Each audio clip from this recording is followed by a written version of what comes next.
이틀째 황사가 우리나라를 덮치면서 오늘도 전국 대부분 지역에서 미세먼지 농도가 나쁨 또는 매우 나쁨 수준을 보일 것으로 예상됐습니다. 충청과 남부 지역에는 미세먼지 비상 저감 조치가 시행됩니다. 업무상 알게 된 비밀을 이용해 전철역 예정지 인근의 땅과 건물을 산 혐의로 포천시 5급 공무원이 경찰에 구속됐습니다. 정부 합동특별수사본부 출범 후 첫 구속 사례입니다. 임대차 3법 시행 직전에 서울 강남 아파트 전세 보증금을 14%가량 올려받은 김상조 청와대 정책실장이 경질됐습니다. 문재인 대통령은 부동산 민심을 반전시킬 마지막 기회라며 공직사회 혁신을 주문했습니다. 서울시장 보궐선거에 나선 민주당 박영선 후보와 국민의힘 오세훈 후보가 어제 첫 TV 토론에서 맞붙었습니다. 부동산 정책과 오 후보 처가의 내곡동 땅 관련 의혹 등을 놓고 치열한 설전을 벌였습니다. 미 백악관이 추가 북미 정상회담 가능성을 묻는 질문에 바이든 정부의 접근 방식은 다르다며 대통령의 의도가 아니라고 밝혔습니다. 네, 편안한 밤 보내셨는지요? 3월 30일 KBS 뉴스광장 시작하겠습니다. 오늘도 황사의 영향으로 전국 대부분 지역에서 미세먼지 농도가 나쁨에서 매우 나쁨 수준을 보이겠습니다. 일부 지역에서는 미세먼지 비상 저감 조치도 시행됩니다. 첫 소식으로 이호준 기자가 보도합니다. 어제 오전 500m 상공에서 본 서울의 모습입니다. 바로 앞 한강과 시내조차 보이질 않습니다. 시내 건물과 멀리 북한산까지 보이던 일주일 전과는 확연히 차이가 납니다. 그 미세먼지 때문에 미간이 찌푸려지는 것 같아요. 눈에 힘이 더 많이 들어가고. 어제 경남 거창군 남상면의 미세먼지 농도는 1485 마이크로그램까지 올라갔습니다. 대구와 전남고흥은 1300을 넘었고 광주도 1200 가까이 올라갔습니다. 서울도 639 마이크로그램의 최고값을 기록했습니다. 지난해 전국의 미세먼지 평균 농도는 1세제곱미터당 41 마이크로그램이었습니다. 어제 미세먼지 수치는 지난해 평균 농도의 20-30배로 강원도 일부를 뺀 전국에 황사경보가 내려졌습니다. 10년 만에 황사경보가 내려진 제주에선 어젯밤 한때 일부 지역의 미세먼지 농도가 1600 마이크로그램 넘게 치솟았습니다. 평소의 40배 수준입니다. 확실히 다른 날보다 멀리 있는 건물도 잘 안 보이고 눈도 조금 따가운 것 같고 좀 불편함이 있는 것 같아요. 보통의 황사는 모래먼지가 대부분이지만 이번 황사는 중국에서 대기오염물질을 몰고 오면서 어제 오전 한때 납 등 대기 중의 중금속 농도가 평소 3배 수준까지 높아지기도 했습니다. 황사는 오늘도 이어집니다. 미세먼지 농도는 강원 영동 지역을 제외한 전국이 나쁨에서 매우 나쁨 단계로 예보됐습니다. 정부는 오늘 밤 9시까지 충남과 광주, 전라도, 부산과 경남, 제주에 미세먼지 비상 저감 조치를 발령했습니다. 이 지역에선 배출가스 5등급 차량의 운행을 제한하고 사업장과 공사장 운영 시간을 단축해야 합니다. KBS 뉴스 이호준입니다. 네, 이번에는 기상센터 연결해서 실시간 날씨 상황 좀 더 자세히 알아보겠습니다. 배혜지 캐스터가 연결돼 있고요. 일단 오늘도 전국이 먼지 영향권이다 이렇게 보면 되겠죠? 네, 오늘도 전국에서 황사와 초미세먼지의 영향을 받겠습니다. 어제는 지난 2010년 이후 11년 만에 최악의 황사가 우리나라를 덮치면서 농도가 매우 높게 치솟았는데요. 강원 북부 지역을 제외한 전국 대부분 지역에 황사 경보가 내려져 있습니다. 지금도 전국 대부분 지역에서 황사가 관측되고 있는데요. 어제 광주와 대구 등 일부 지역은 미세먼지 농도가 1000 마이크로그램을 넘어섰는데요. 어제보다는 농도가 옅어지긴 했지만 그래도 미세먼지 농도 매우 나쁨 단계의 기준인 151 마이크로그램을 크게 웃도는 수치를 보이고 있습니다. 초미세먼지 농도도 높게 나타나고 있습니다. 입자가 작아서 몸에 해롭기 때문에 초미세먼지에 각별히 주의를 하셔야겠는데요. 특히 서쪽 지역을 중심으로 지금 나쁨에서 매우 나쁨 단계 보이고 있습니다. 오늘도 전국에서 미세먼지 농도 나쁨에서 매우 나쁨 수준까지 치솟는 만큼 KF80이 넘는 마스크를 착용하셔야겠습니다. 먼지는 내일까지도 남아있을 것으로 예상이 되고요. 목요일부터는 바람이 강하게 불면서 대기 확산이 원활해져 점차 먼지가 해소되겠습니다. 금요일에는 제주도에 비가 내리겠고요. 토요일과 일요일에는 전국에 비 소식이 들어 있으면서 공기가 깨끗해지겠습니다. 기상센터에서 전해드렸습니다.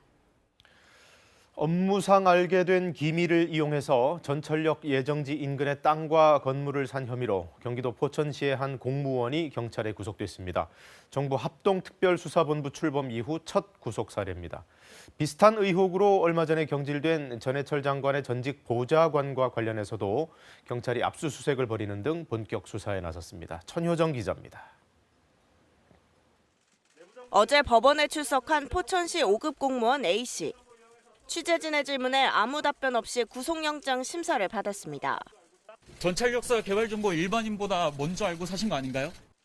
김용균 의정부지법 영장전담 판사는 범죄 혐의가 소명되고 증거인멸에 우려가 있다면서 구속영장을 발부했습니다.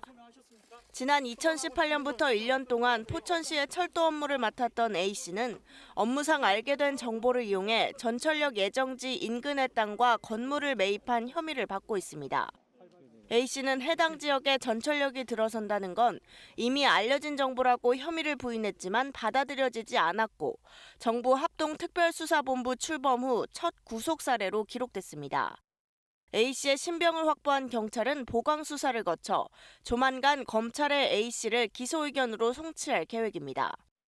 한편 경찰은 역시 업무상 취득한 비밀을 이용해 토지를 매입한 혐의를 받고 있는 전해철 행정안전부 장관의 전직 보좌관과 관련된 사건도 본격적인 수사를 시작했습니다. 고발 접수 11일 만인데 국토교통부와 LH본사, 경기도청, 안산시청 등 5곳의 수사관들을 보내 압수수색을 실시했습니다. 어디 부서 좀 압수수색하신 겁니까? 합동사고 무료. 전해철 장관의 전직 보좌관 B씨의 부인 C씨는 안산 장상지구 지정 한 달 전 개발 제한 구역 내 송전탑 인근 땅을 2억 원 이상 대출받아 매입해 신도시 개발 정보를 이용한 땅 투기를 했다는 의혹을 받고 있습니다.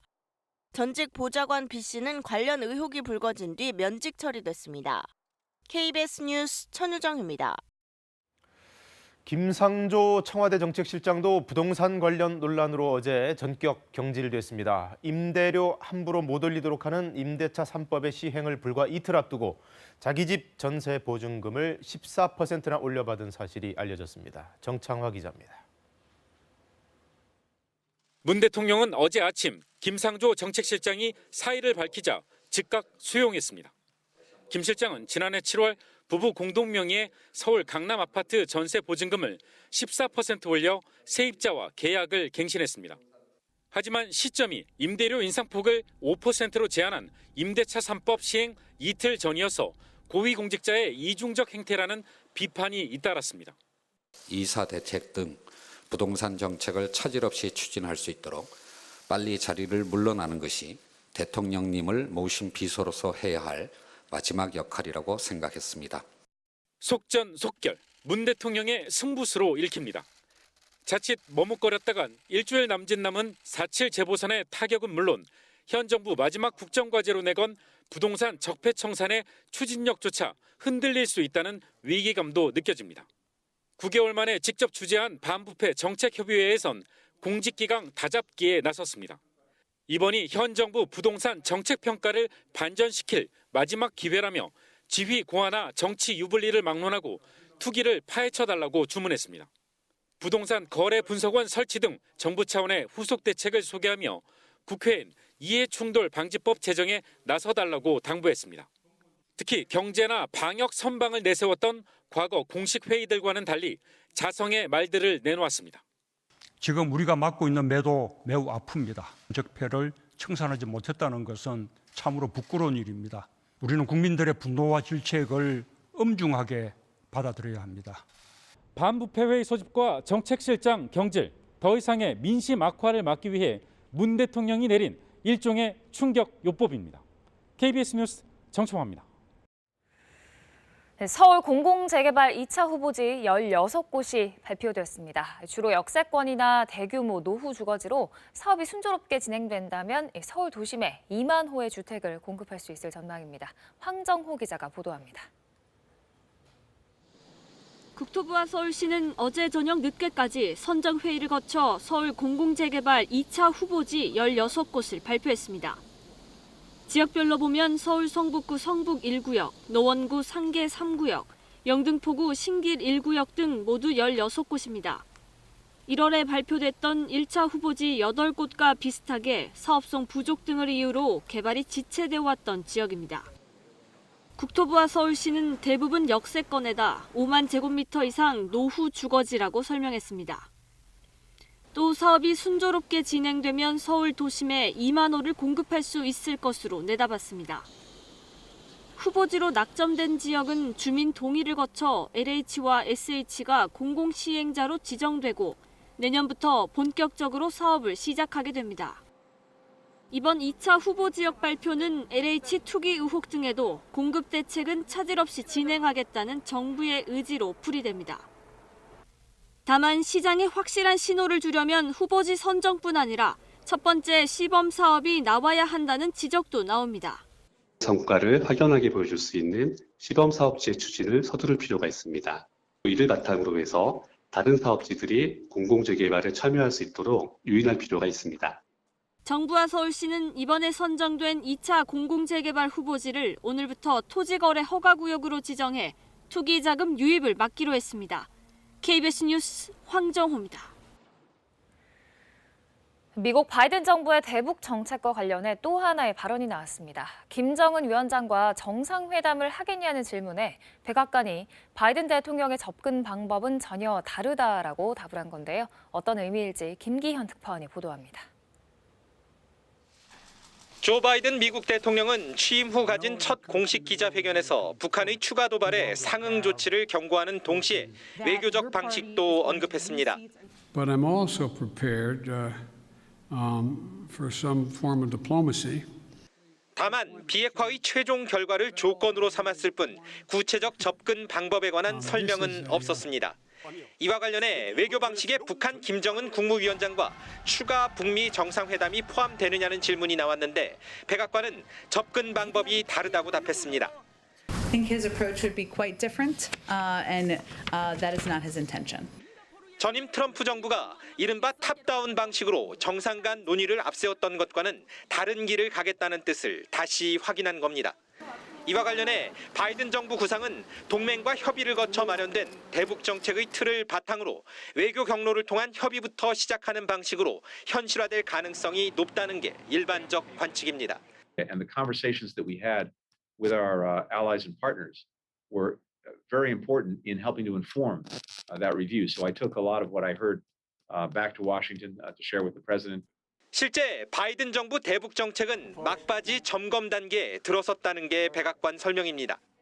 이에 따라 이번 주 후반 한미일 안보실장 간 회동에서 관련 협의를 거치면 바이든 정부 대북 외교의 구체적 윤곽이 그려질 것으로 전망됩니다. 워싱턴에서 KBS 뉴스 김기현입니다. 오세훈 후보 부인과 처가 소유의 서울 내곡동 땅에 대한 2005년 측량 당시 입회 서명을 한 사람은 오 후보가 앞서 밝힌 입장과 달리 큰 처남이 아닌 장인으로 알려졌습니다. 이 가운데 오 후보 측은 국토정보공사에 신청해받은 입회 서명 기록을 공개하지 않고 있는데요. 송명훈 기자가 보도합니다. 2005년 6월 10일 서울 내곡동 땅에 대한 측량을 신청한 사람은 오세훈 후보 큰처남 송모 씨입니다. 오세훈 후보 측은 3일 뒤에 이뤄진 실제 측량에서도 장인과 큰처남이 입회했다고 주장해왔습니다. 큰처남은 입회했을 뿐만 아니라 땅 소유주이기 때문에 측량 결과도에 입회 서명도 했을 거라는 겁니다. 현장에 누가 입회했는지가 다 기록이 돼 있을 거예요. 예. 그래서 그걸 정보 공개 청구를 오늘 중으로 합니다. 네. 그러니까 서류가 제일 정확하죠. 국민의힘은 KBS에 대한 고발장에서도 오 후보 장인은 이해관계인이 아니기 때문에 입회 서명이 불가능하다고 주장했습니다. 어제 오전 9시쯤 역시 땅 소유자 중 한 명인 오 후보의 작은 처남이 국토정보공사 서울 강남 서초지사를 직접 방문해 내곡동 땅 두 필지의 측량 결과도를 신청했습니다. 결과는 오후 5시 10분쯤에 신청인에게 이메일로 전달됐습니다. 서류가 나오면 그걸로 모든 게 다 해명이 끝날 거라고 생각을 하는데 그러나 오 후보 측은 당초 입장과 달리 측량 결과도를 공개하지 않고 있습니다. KBS 취재 결과 오 후보 측이 받은 측량 결과도에 입회 서명한 사람은 큰처남이 아닌 장인 정모 씨인 것으로 알려졌습니다. 오세훈 후보와 국민의힘 주장과 다른 결과가 나온 겁니다. 큰처남 송모 씨가 입회 서명했다면 측량 당일 오세훈 후보를 현장에서 봤다는 경작인들과 측량팀장의 기억은 신뢰성이 떨어지게 됩니다. 그동안 오 후보 측은 큰처남의 입회 서명을 주장하며 이들의 기억을 배척해왔습니다. 그럼에도 불구하고 오세훈 후보의 주장대로 송모 씨가 입회를 했다면 왜 소유주가 직접 입회 서명을 하지 않았는지 추가 해명이 필요해 보입니다. KBS 뉴스 송명훈입니다. 서울시장 선거에 나선 민주당 박영선 후보와 국민의힘 오세훈 후보가 어제 첫 TV 토론에서 격돌했습니다. 한치의 양보 없는 날선 공방이 줄곧 오갔는데요. 정책이든 정략이든 상당 부분이 이 부동산 문제와 관련된 것이었습니다. 김수현 기자입니다. 민주당 박영선 후보는 정부의 부동산 정책과 선을 그으며 5년 동안 30만 호 주택 공급을 약속했습니다. 잘했다고 생각하지 않습니다. 박영선이 시장이 되면 부동산 정책 많은 변화가 있을 것입니다. 국민의힘 오세훈 후보는 부동산 정책 실패를 부각하며 재건축 재개발 물량을 서둘러 풀겠다고 했습니다. 정말 못 쓸 짓을 국민 여러분들께 했습니다. 시장이 되면 바로 한 달 내에 초스피드로 신속한 주택 공급을 시작하겠습니다. 오 후보 처가의 내곡동 땅 관련 의혹을 두고는 첨예한 설전이 이어졌습니다. 추가로 더 받으신 거 있습니까? 없습니다. 단독 주택 용지를 특별 분양 공급을 받았다. 추가로. 그렇게 답변이 왔습니다. 거짓말하시네요. 재산인데 그거를 제가 어떻게 정확히 알겠습니까? 계속 말 바꾸기 3번째입니다. 지금. 그렇죠? 자, 측량 현장에 가셨습니까? 안 가셨습니까? 안 갔습니다. 기업 앞에서는 참 겸손해야 된다고 생각을 하고요. 공약의 실현 가능성을 놓고는 서로 면박이 오가기도 했습니다. 엉터리로 계산을 하시면 안 되는 거죠. 남을 공격하려면 정확한 데이터를 가지고 얼마나 버느냐에 따라 달라요. 그러니까 지금 전혀 공부가 안 돼 있으신 거고요. 10년 전 보궐선거의 원인이었던 무상급식 주민투표와 이번 선거의 원인인 박원순 전 시장 성추행 사건을 놓고도 공방을 벌였습니다. 무상급식에 대해서 확실한 본인의 입장을 좀 밝히시고요. 지금 얘기를 하잖아요. 네, 이것 때문에 보궐선거가 있었어요. 그렇죠? 네. 보궐선거라는 의미에서는 똑같아요. 선거는. 아, 성추행에 의한 보궐선거와 똑같군요. 성추행에 의한 보궐선거와 박영선 똑같다는 후보님의 뜻이 아니라 생각에는 똑같군요, 가치가. 또 저런 식으로 얘기하시네. 저는 그런 인정할 수 의미가 없습니다. 아니라 두 후보가 서로의 말을 경청하는 경우는 찾기 힘들 정도였습니다. KBS 뉴스 김수연입니다. 네, 이번 서울시장 보궐선거에는 거대 정당뿐 아니라 소속이 없거나 소수 정당 소속인 후보 10명도 도전장을 냈습니다. 그들을 위한 선관위 토론도 어제 있었는데요. 김지숙 기자가 토론 내용 정리했습니다. 먼저 코로나19에 따른 피해 지원 방안을 묻자 기본소득당 신지혜 후보는 기본소득을 모든 서울 시민에게 30만 원 재난 기본소득 지급하겠다는 것인데요. 국가혁명당 허경영 후보는 자영업자 현금 지원을 제시했습니다. 영세 자영업자는 코로나로 피해를 받든 안 받든 5천만 원의 현금을 배정하겠습니다. 신자유민주연합 배영규 후보와 무소속 이도엽 후보도 자영업자 맞춤형 지원책을 제안했습니다. 5인 이하 골목 상권 종사자에게 모든 면세금 신고 의무 이런 것을 다 면제해주고 무이자 융자 지원을 하는데 제 생각으로는 장기로 융자해야 된다고 생각합니다. 각 후보 특성에 따라 여성과 성소수자를 위한 공약도 나왔습니다. 일자리, 특히 승진에서 여성이 차별받는 현실을 바꾸기 위해 서울시 산하 공기관 임원의 50%를 여성으로 확보하겠습니다. 불평등과 사각지대가 많아지고 있습니다. 소수자청을 신설하고 소수자 시민의 경제 건강 대책 마련하겠습니다. 부동산 문제 해법도 내놨습니다. 노후화된 연립주택 등이 4동 이상 연이어 위치하고 있을 경우 아파트로의 재건축에 대한 행정 편의를 도모할 수 있는 임대주택 물량은 영구임대주택을 제외하고는 6.3%밖에 되지 않습니다. 20%까지 끌어올릴 것을 제안드립니다. 여당의 정책 방향을 지적하기도 했습니다. 민주당조차 공시지가 상승률 속도 조절해야 한다고 하고 있습니다. 하지만 주택연금, 역모기지론 같은 제도 활용하면 보유세 충분히 낼 수 있습니다. 잇따른 막말 논란에 정책 선거가 실종됐다는 비판이 나오는 가운데 이들은 소외계층 등 문제에 초점을 맞추며 자신을 선택해달라고 호소했습니다. KBS 뉴스 김지숙입니다. 어제는 모처럼 코로나19 확진자 수가 300명대로 발표됐습니다. 그러나 주말 휴일에 검사 건수가 줄었던 점 감안을 해야겠습니다. 목욕탕, 유흥업소 이런 다중이용 시설을 중심으로 집단 감염이 계속되고 있습니다. 이제 며칠 뒤부터는 고령층의 백신 접종이 시작되는데 새롭게 얀센 백신도 허가를 받을 것으로 보입니다. 취재기자 연결합니다. 오대성 기자, 먼저 환자 발생 현황부터 좀 알아봐야 할 텐데 부산 쪽 상황이 지금 심상치가 않아요? 네, 부산의 유흥주점과 연관한 코로나19 누적 확진자가 80명이 넘는 등 전국 각지에서 집단 감염이 잇따르고 있습니다. 지난 24일 부산의 한 노래주점에서 첫 확진자가 발생한 이후 다른 유흥업소로 감염이 이어지면서 관련 누적 확진자가 83명으로 집계됐습니다. 경기도 연천 무도학원에서도 지난 22일 첫 확진자가 나온 뒤로 지금까지 14명이 추가 확진돼 관련 누적 확진자는 15명으로 늘었습니다. 인천 중구의 한 물류센터에서도 24일 첫 확진자가 발생한 뒤 19명, 서울 관악구의 한 교회에선 26일 첫 확진자가 발생한 이후 13명이 추가 확진됐습니다. 다음 달 1일자로 75세 이상 백신 접종이 이제 시작이 되는데 준비 상황 어떻습니까? 네, 75세 이상 일반 국민 접종에 사용될 화이자 백신이 오늘부터 각 지역의 예방접종센터로 공급됩니다. 방역당국은 지금까지 75세 이상 약 351만 명 중 58%인 204만 명에 대한 예방접종 대상자 조사를 마쳤고 이 가운데 86%가 예방접종에 동의했다고 밝혔습니다. 교통이 불편한 지역에선 예방접종센터까지 이동할 수 있도록 공공차량이나 전세버스 등을 지원할 예정입니다. 또 도서지역 거주자를 위해선 보건소나 병원선, 해군 함정 등을 활용하는 대책도 준비하고 있습니다. 이 백신 이상 반응 신고 사례는 아직도 많이 나오고 있습니까? 네, 현재까지 코로나19 예방접종 후 사망 사례 신고는 16건입니다.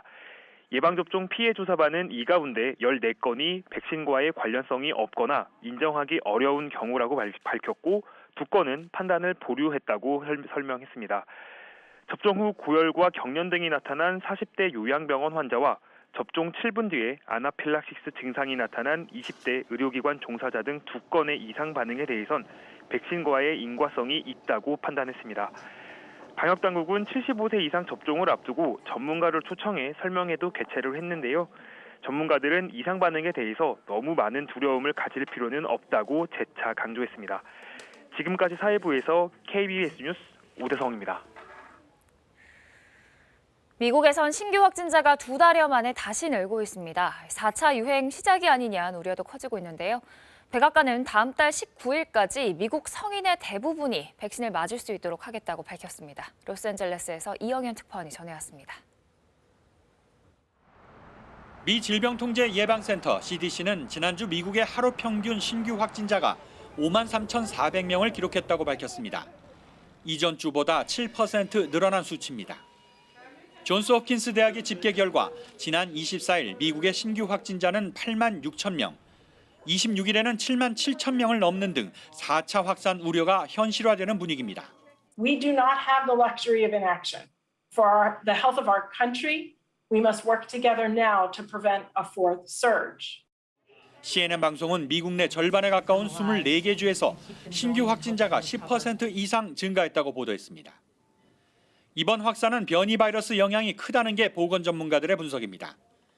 애리조나주에선 항체가 있어도 감염시키는 새로운 변이 바이러스가 발견돼 뉴멕시코, 텍사스 등 이웃주로 퍼지고 있다는 보도가 나오는 등 변이된 코로나 바이러스의 위협은 더욱 커지고 있습니다. 바이든 대통령은 모든 주지사, 시장 등 지역 단체장들에게 마스크 쓰기를 유지하고 해제된 방역 조치를 다시 복원해 줄 것을 촉구했습니다. 또 다음 달에는 미국 성인 대부분이 백신을 맞을 수 있도록 하겠다고 밝혔습니다. That is by April 19th, 3 weeks from today, 90% of adults, people over 18 and over, will be eligible to get vaccinated. CDC는 지난해 12월 14일부터 지난 13일까지 의료기관 종사자 3,900여 명에 대해 백신 효과를 관찰한 결과 파이자와 모더나 백신 모두 1차 접종만으로 80%의 예방 효과가 나타났다고 밝혔습니다. 2차 접종까지 완료한 경우엔 예방 효과가 90%로 늘었다고 설명했습니다. CDC는 현재까지 미국에서 2차례 주사로 백신 접종을 마친 사람은 인구의 15.8%인 5,260만 명으로 집계됐다고 밝혔습니다. 로스앤젤레스에서 KBS 뉴스 이영현입니다. 수에즈 운하의 통항이 일주일 만에 재개됐습니다. 자초됐던 대형 컨테이너 선박이 모래톱을 빠져나와 항해를 시작했는데요. 두바이 박석호 특파원의 보도입니다. 수에즈 운하를 가로막고 있던 컨테이너선 에버 기브노가 어제부터 항해를 시작했습니다. 지난 23일 모래 폭풍 속에 방향을 잃고 선수와 선미가 운하 가장자리 모래톱에 좌초된 지 일주일 만입니다. 군안업체들은 선체가 걸려있던 곳에 모래를 파낸 뒤 먼저 선미를 물에 띄웠고 그 뒤 배를 뒤로 잡아당겨 선수 부분도 모래톱에서 빼냈습니다. It's parallel. They can move the ballast water and some of the fuel from the front to the rear of the vessel, and as that stern sinks down, the bow pops up a little bit. 이후 예인선들은 에버 기브노를 밀고 당겨 운하 한가운데로 보냈고 이때부터 에버 기브노는 자력으로 천천히 항해를 시작했습니다. 에버 기브노는 운하 중간 지점에 자리한 넓은 호수로 이동해 안전 검사를 받게 됩니다. 일단 지금까지 운하 내 오염이나 선박 손상은 없는 것으로 보인다고 선박기술관리회사 측은 설명했습니다. 이에 따라 아시아와 유럽을 잇는 해상 물류 지름길인 수에즈 운하도 일주일 만에 통항을 재개했습니다. 수에즈 운하 관리청은 운하를 24시간 가동해 지중해와 홍해 쪽에서 대기 중인 선박 360여 척을 산하흘 안에 통과시킬 것이라고 밝혔습니다.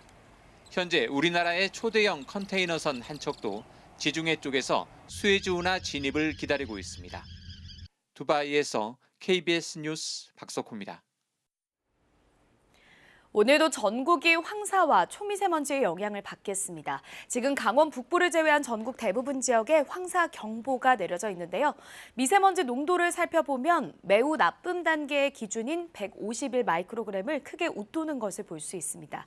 또 초미세먼지도 농도가 높게 나타나고 있는데요. 서쪽 지역을 중심으로 나쁨에서 매우 나쁨 수준까지 나타내고 있습니다. 오늘도 종일 전국에서 미세먼지 농도 나쁨에서 매우 나쁨 수준까지 지속했습니다. KF80이 넘는 마스크를 꼭 착용하셔야겠습니다. 지금 남부지방을 중심으로는 구름이 조금 끼어 있고요. 서해안 지역에는 안개가 낀 곳이 있습니다. 오늘 고기압의 영향을 받으면서 전국에는 구름이 가끔 끼겠습니다.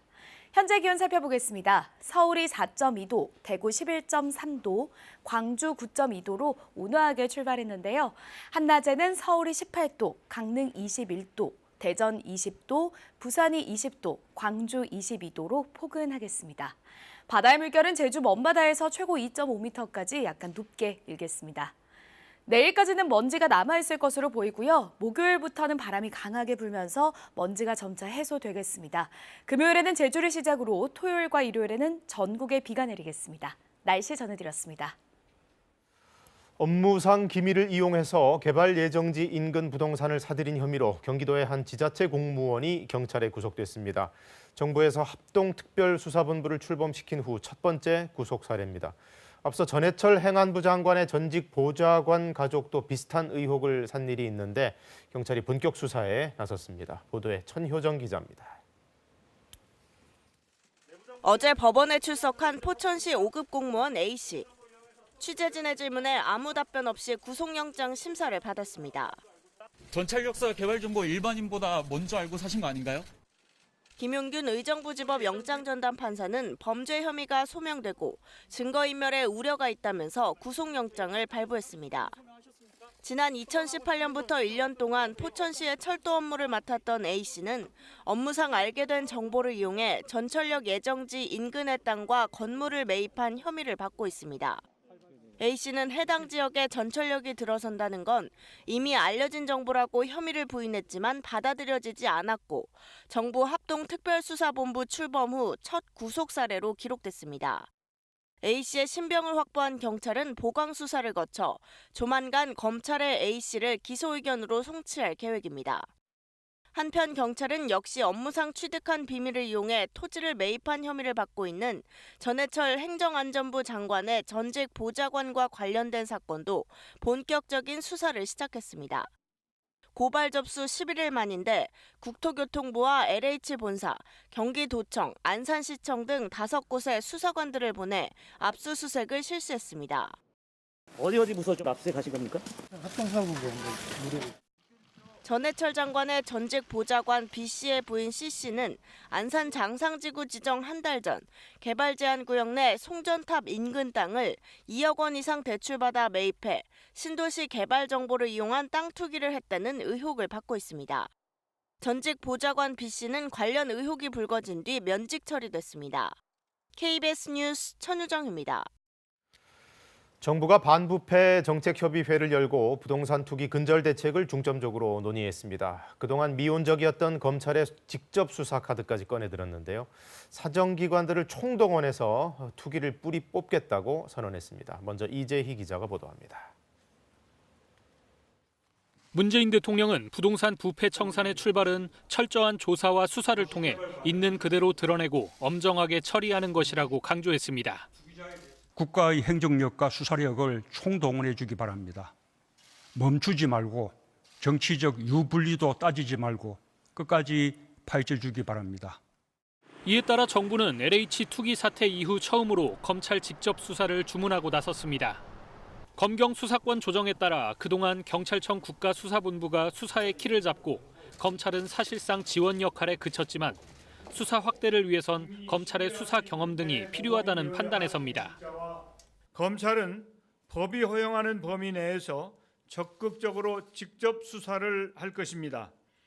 부동산 부패 관련 송치 사건과 검찰 자체 첩보로 수집된 6대 중대 범죄는 직접 수사하도록 하겠습니다.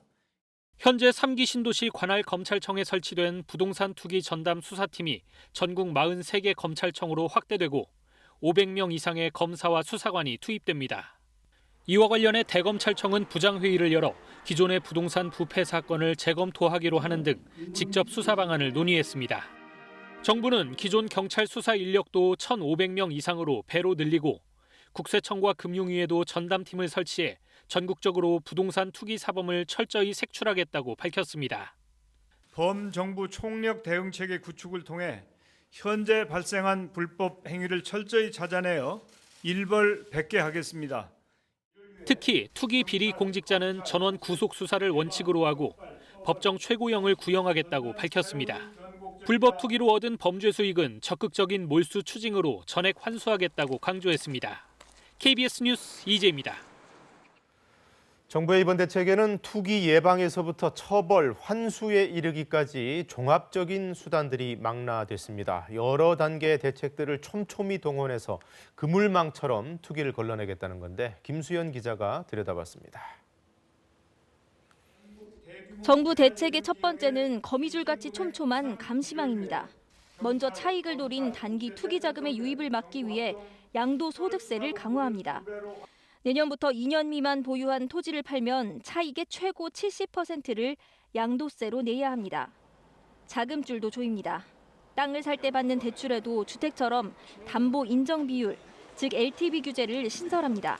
또 1000제곱미터 이상이거나 5억 원이 넘는 땅을 산다면 자금 조달 계획서를 내야 합니다. 공직자 재산에 대한 관리도 더 꼼꼼해집니다. 앞으로 모든 공직자는 본인과 가족의 재산을 등록해야 하고 특히 부동산과 관련된 일을 하는 공무원과 공공기관 직원들은 무주택자나 상속처럼 불가피한 때에만 집이나 토지를 살 수 있습니다. 관련 업무를 수행하는 공직자는 직무 관련 지역의 신규 부동산 취득을 엄격히 제한하겠습니다.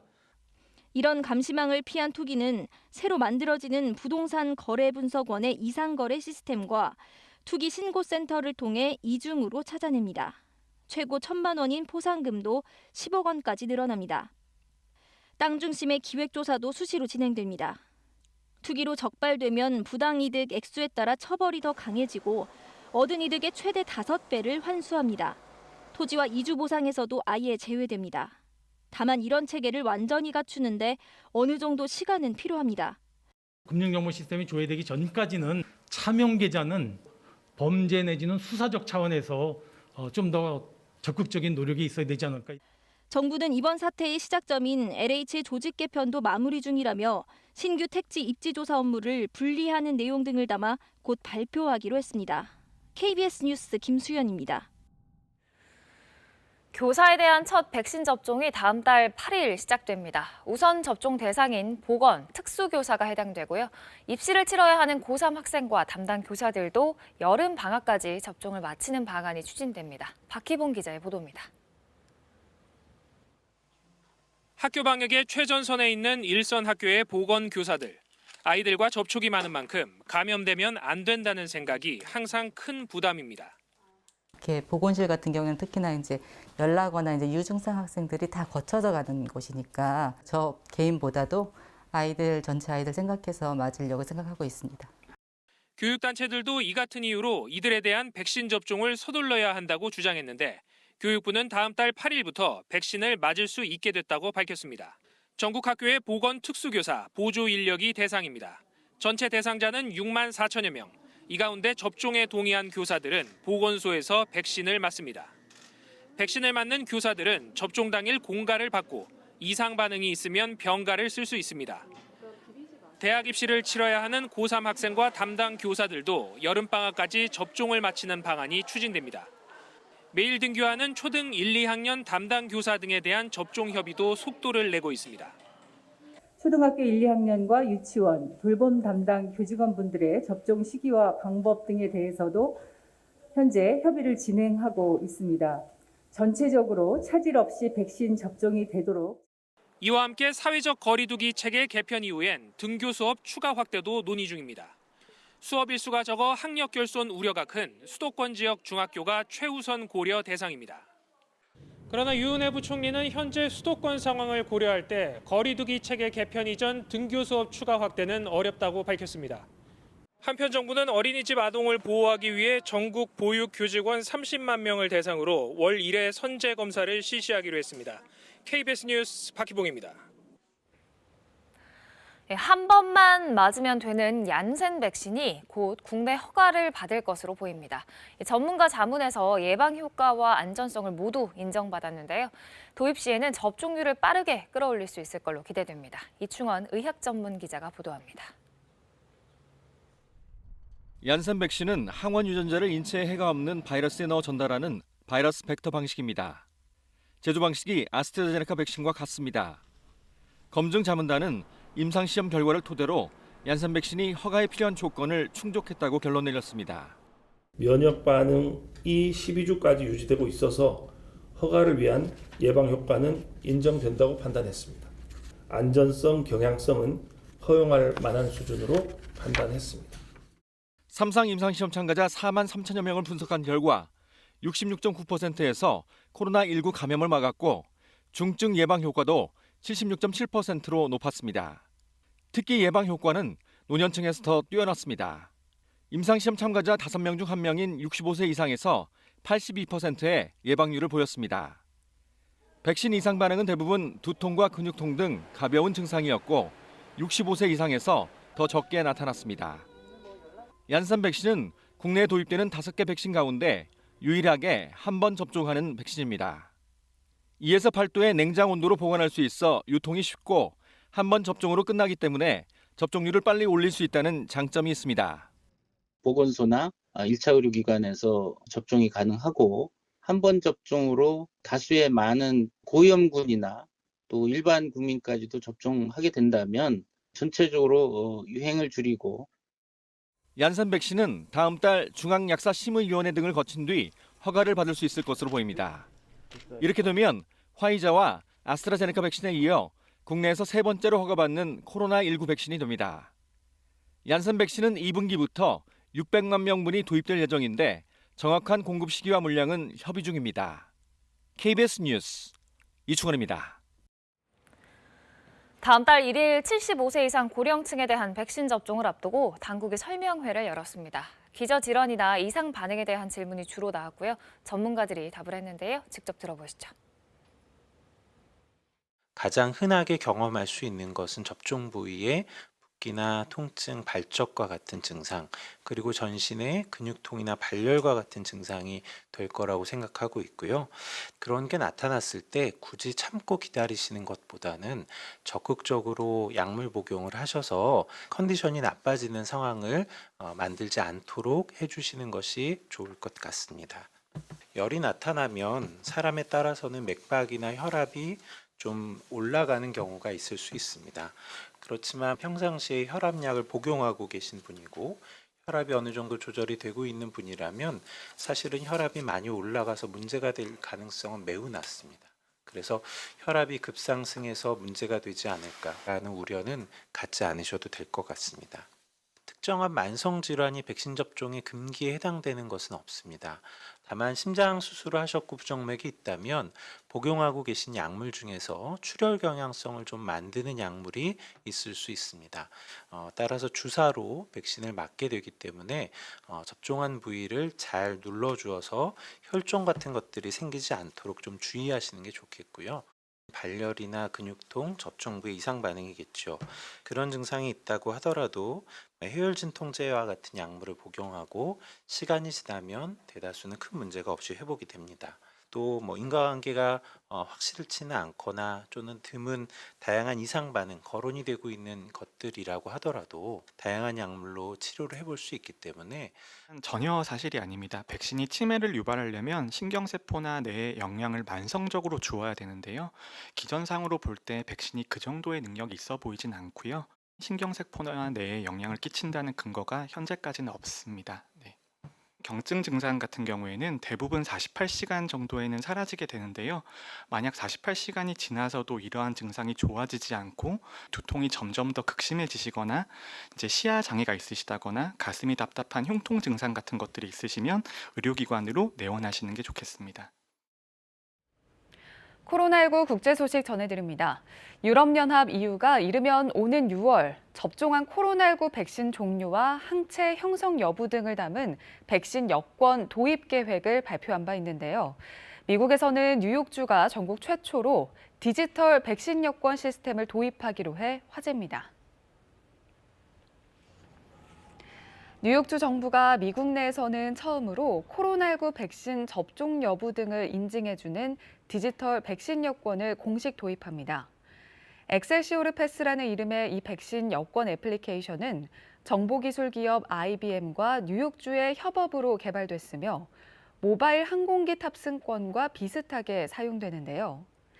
사용자는 앱을 통해 고유 QR코드를 발급받고 사업자 측에선 별도의 앱으로 이를 스캔해 백신 접종이나 음성 판정 여부를 확인하는 방식입니다. 앞으로 뉴욕 주민들은 이 앱으로 자신의 상태를 인증하면 스포츠 경기나 결혼식 등 주 당국의 인원 제한을 넘어서는 대규모 행사에도 참여할 수 있는데요. 현재 메디슨 스퀘어 가든을 비롯한 뉴욕 주요 시설에서 이 디지털 백신 여권을 사용하겠다고 밝혔으며 다음 달 2일부터는 소규모 미술센터나 극장 시설에서도 사용이 가능할 전망입니다.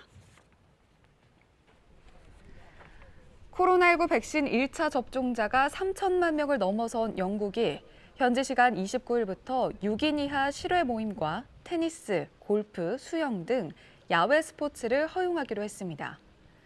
앞서 잉글랜드 당국은 지난 1월 5일부터 3차 봉쇄를 시행했고 2월 하순에는 봉쇄 완화 로드맵을 발표한 바 있는데요. 최근 강도 높은 봉쇄 조치와 백신 접종 효과로 하루 신규 확진자 수가 3천 명대로 내려오자 로드맵에 따라 지난 8일부터 등교를 재개했고 이번에 추가로 규제를 완화하게 된 겁니다. 다음 달 12일에는 미용실 등 상점 영업과 식당, 술집, 카페, 야외석 운영이 재개될 예정인데요.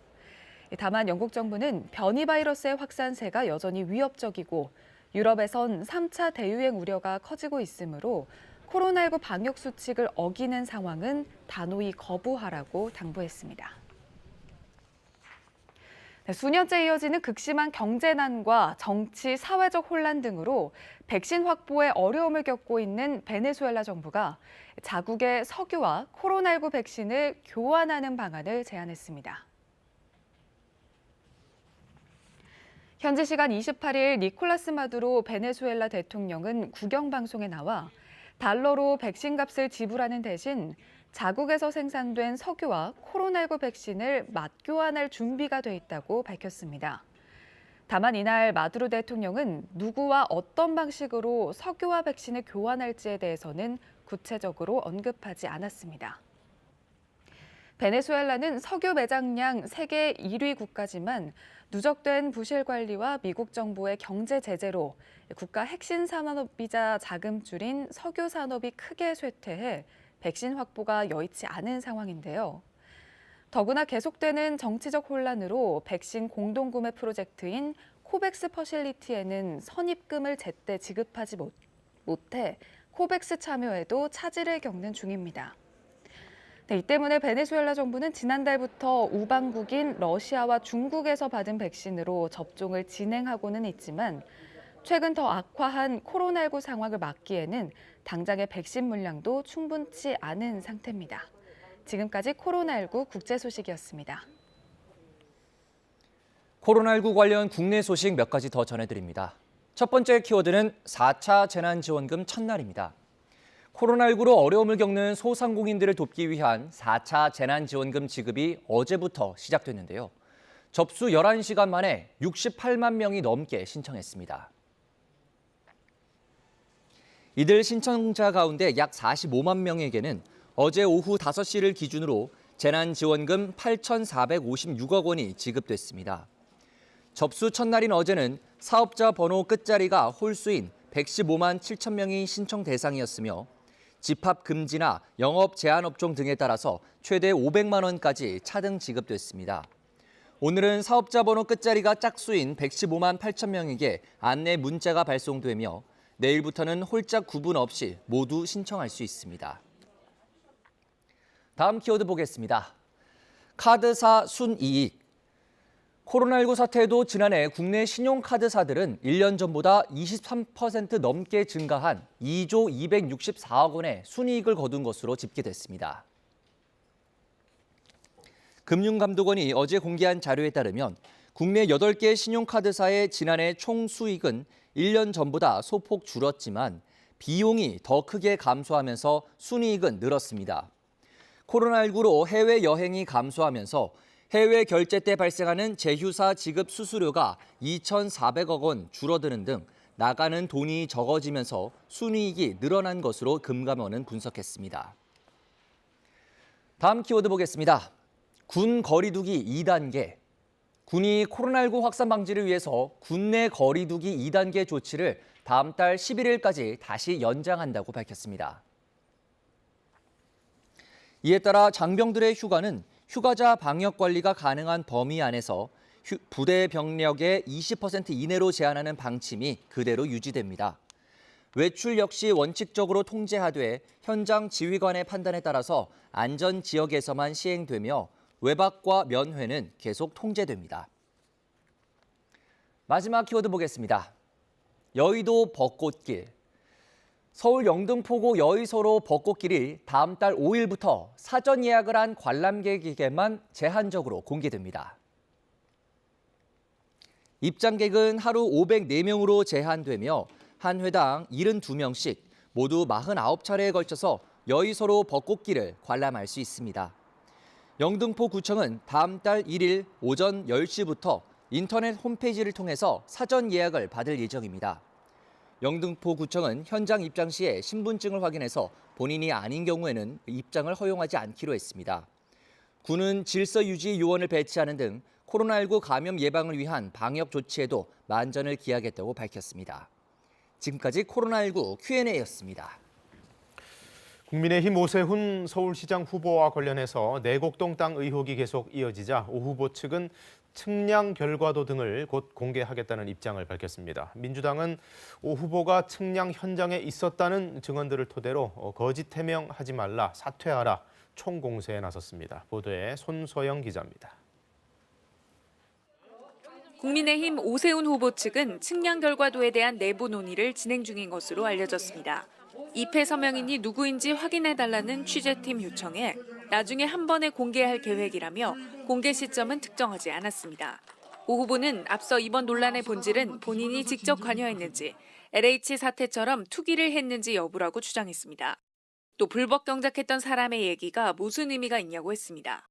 제가 해명 과정에서 했던 얘기 중에 사실관계가 다른 게 나타나면 저를 거짓말쟁이로 몰고 싶어서 하는 건데요. 그 본질이 아닙니다. 이 사건의 본질이.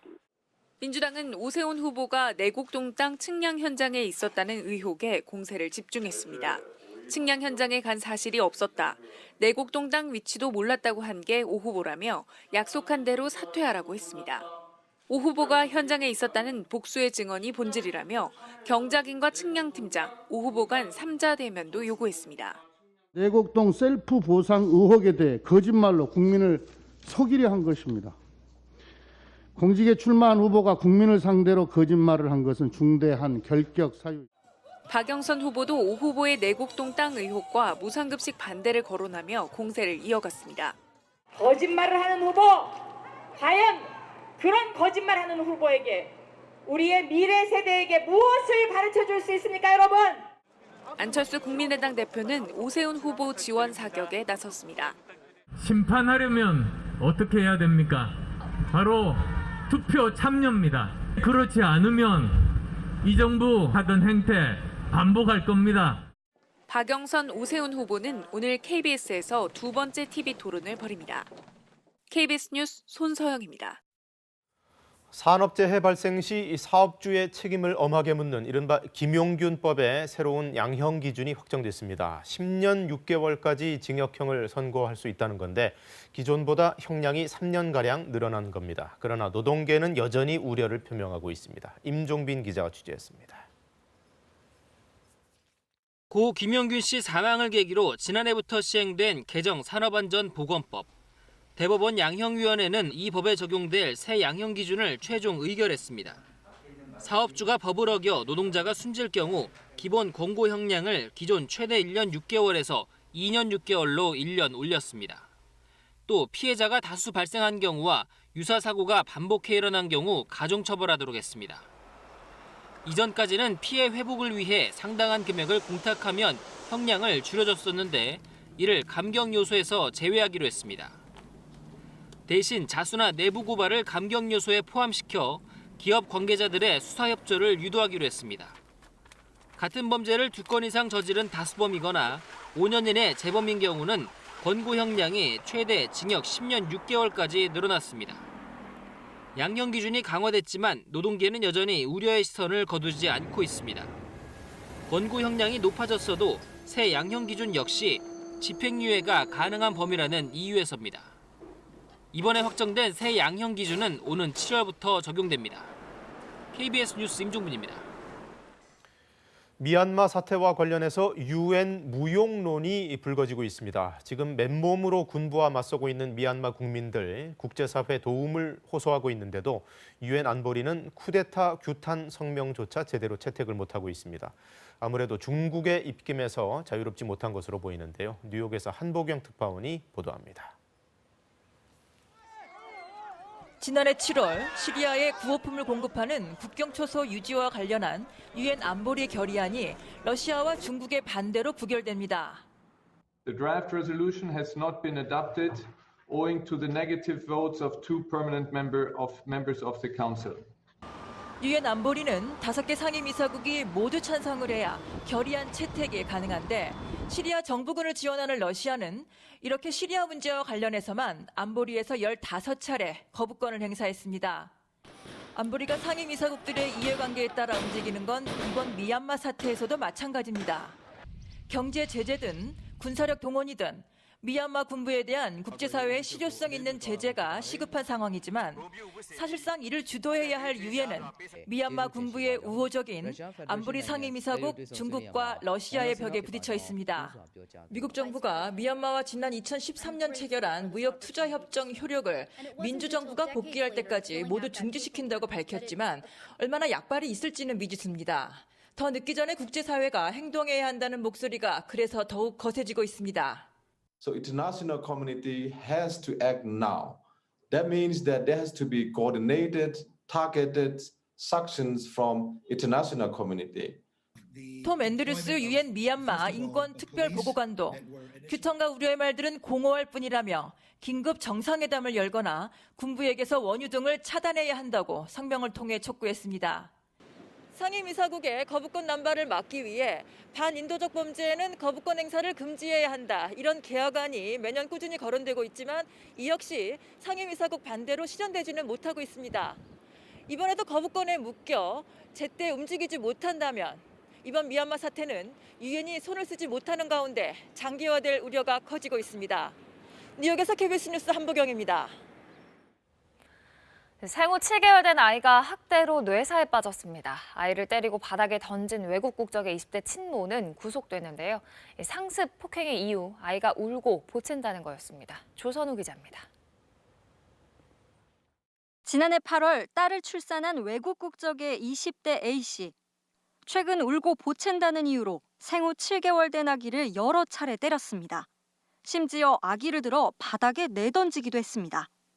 아기는 충격으로 머리를 크게 다쳐 뇌사 상태에 빠졌습니다. 아이 엄마가 피해 아동을 무릎 꿇은 상태에서 어깨 높이 이상으로 들어 떨어뜨리거나 힘을 강하게 줘가지고 바닥에 내동댕이 쳤다고. 경찰이 확인한 학대 사례만 21차례. 모두 이달 전북 익산의 자택에서 이뤄졌습니다. 지난 12일에는 낮 12시쯤 잠든 아기가 저녁 8시까지 깨어나지 않았고 퇴근해 집에 온 친부가 병원에 데려갔더니 뇌 75%가 손상된 것을 확인한 겁니다. 뇌사 판정을 내린 주치의는 뇌에 충격이 여러 차례 쌓일 때 나타나는 흔들린 아이 증후군을 보인다는 소견을 경찰에 냈습니다. 자국에서 결혼식을 올린 뒤 2019년 11월 한국에 온 A씨는 출산 이후 남편이 출근한 사이 홀로 아기를 키우면서 스트레스와 우울감을 겪은 것으로 알려졌습니다. 학대 행위라는 거를 인지는 했는데 그게 이제 그 스트레스나 우울감 때문에 그걸 멈추지를 못하고 이제 계속 했던 걸로 확인이 되고 있습니다.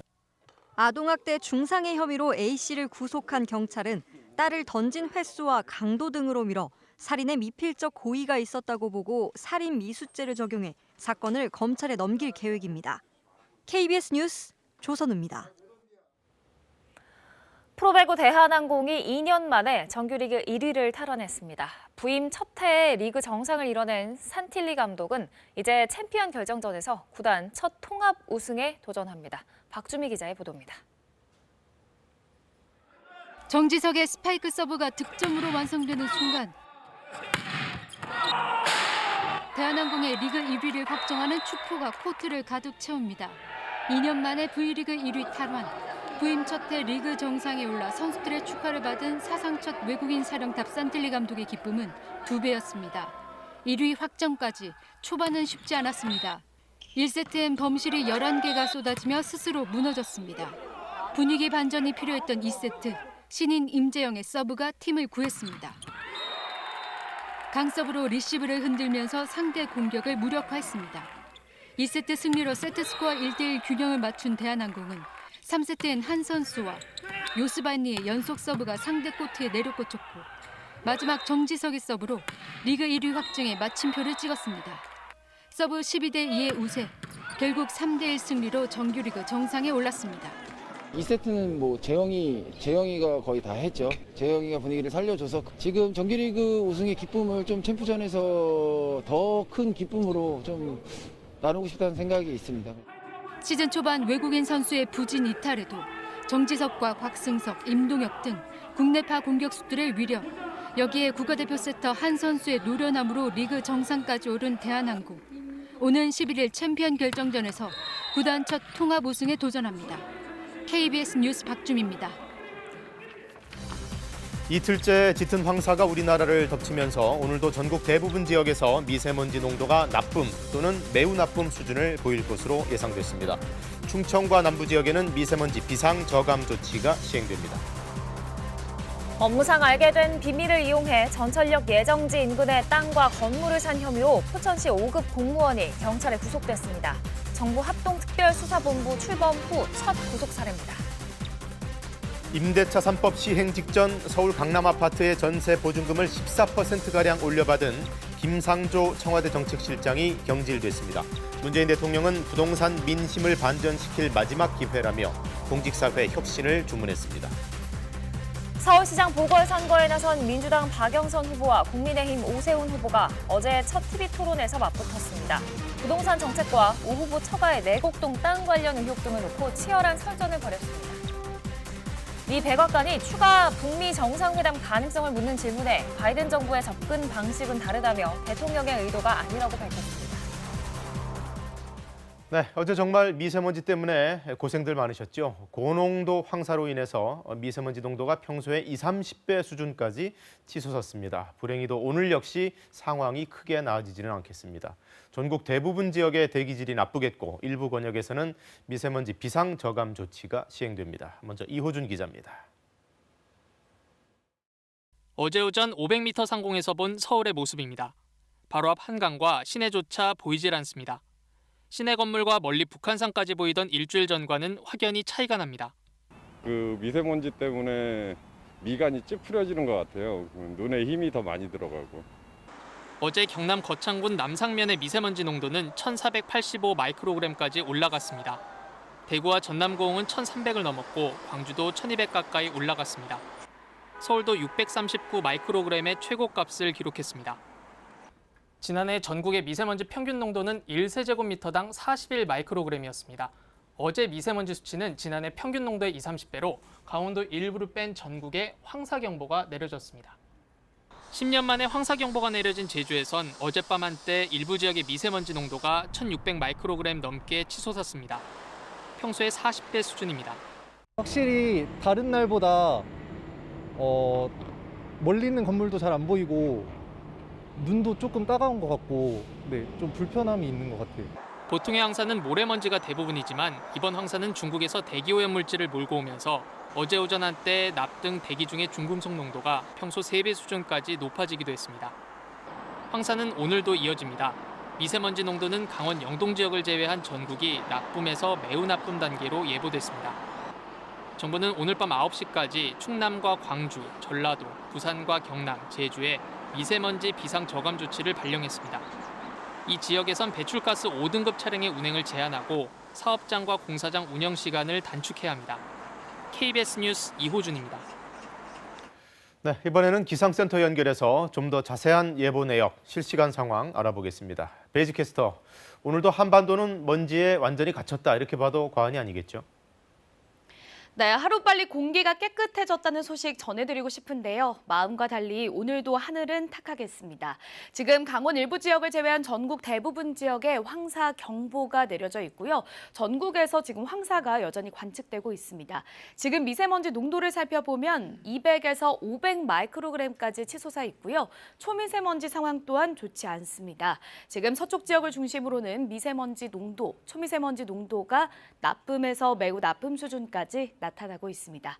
오늘은 종일 전국에서 미세먼지 농도 나쁨에서 매우 나쁨 수준까지 치솟으니까요. 호흡기 관리 잘 해주셔야겠습니다. 먼지는 내일까지도 남아있을 것으로 예상됩니다. 그래도 목요일부터는 바람이 강하게 불면서 대기 확산이 원활하게 이루어지겠고요. 금요일에는 제주도에 비가 내리기 시작해서 토요일과 일요일 전국에 비가 내리면서 공기는 깨끗해지겠습니다. 날씨 정보 전해드렸습니다. 전철역 예정지 인근의 땅과 건물을 미리 사들였던 지자체 공무원이 정부 합동특별수사본부 출범 이후 처음으로 경찰에 구속됐습니다. 업무상 알게 된 비밀을 이용해서 투기를 한 거다. 경찰은 이렇게 보고 있습니다. 그 비슷한 혐의를 지금 전해철 행안부 장관의 전직 보좌관 가족도 받고 있는데 경찰이 관련해서 압수수색을 벌였습니다. 천효정 기자가 보도합니다. 어제 법원에 출석한 포천시 5급 공무원 A씨. 취재진의 질문에 아무 답변 없이 구속영장 심사를 받았습니다. 전철역사 개발 정보 일반인보다 먼저 알고 사신 거 아닌가요? 김용균 의정부지법 영장전담 판사는 범죄 혐의가 소명되고 증거인멸에 우려가 있다면서 구속영장을 발부했습니다.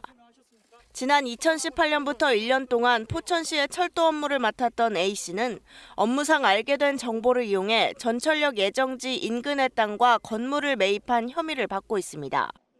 A씨는 해당 지역에 전철역이 들어선다는 건 이미 알려진 정보라고 혐의를 부인했지만 받아들여지지 않았고 정부 합동특별수사본부 출범 후 첫 구속 사례로 기록됐습니다. A씨의 신병을 확보한 경찰은 보강 수사를 거쳐 조만간 검찰에 A씨를 기소 의견으로 송치할 계획입니다. 한편 경찰은 역시 업무상 취득한 비밀을 이용해 토지를 매입한 혐의를 받고 있는 전해철 행정안전부 장관의 전직 보좌관과 관련된 사건도 본격적인 수사를 시작했습니다. 고발 접수 11일 만인데 국토교통부와 LH 본사, 경기도청, 안산시청 등 5곳의 수사관들을 보내 압수수색을 실시했습니다. 어디 부서 좀 압수수색하신 겁니까? 합동사무소 무료. 전해철 장관의 전직 보좌관 B씨의 부인 C씨는 안산 장상지구 지정 한 달 전 개발 제한 구역 내 송전탑 인근 땅을 2억 원 이상 대출받아 매입해 신도시 개발 정보를 이용한 땅 투기를 했다는 의혹을 받고 있습니다. 전직 보좌관 B씨는 관련 의혹이 불거진 뒤 면직 처리됐습니다. KBS 뉴스 천유정입니다.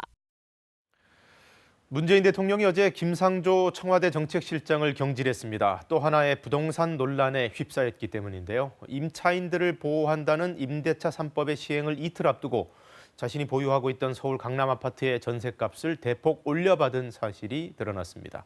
하루 만에 곧바로 사표를 받은 문 대통령은 부동산과 관련한 공직사회에 일대 혁신을 주문했습니다. 정창화 기자입니다.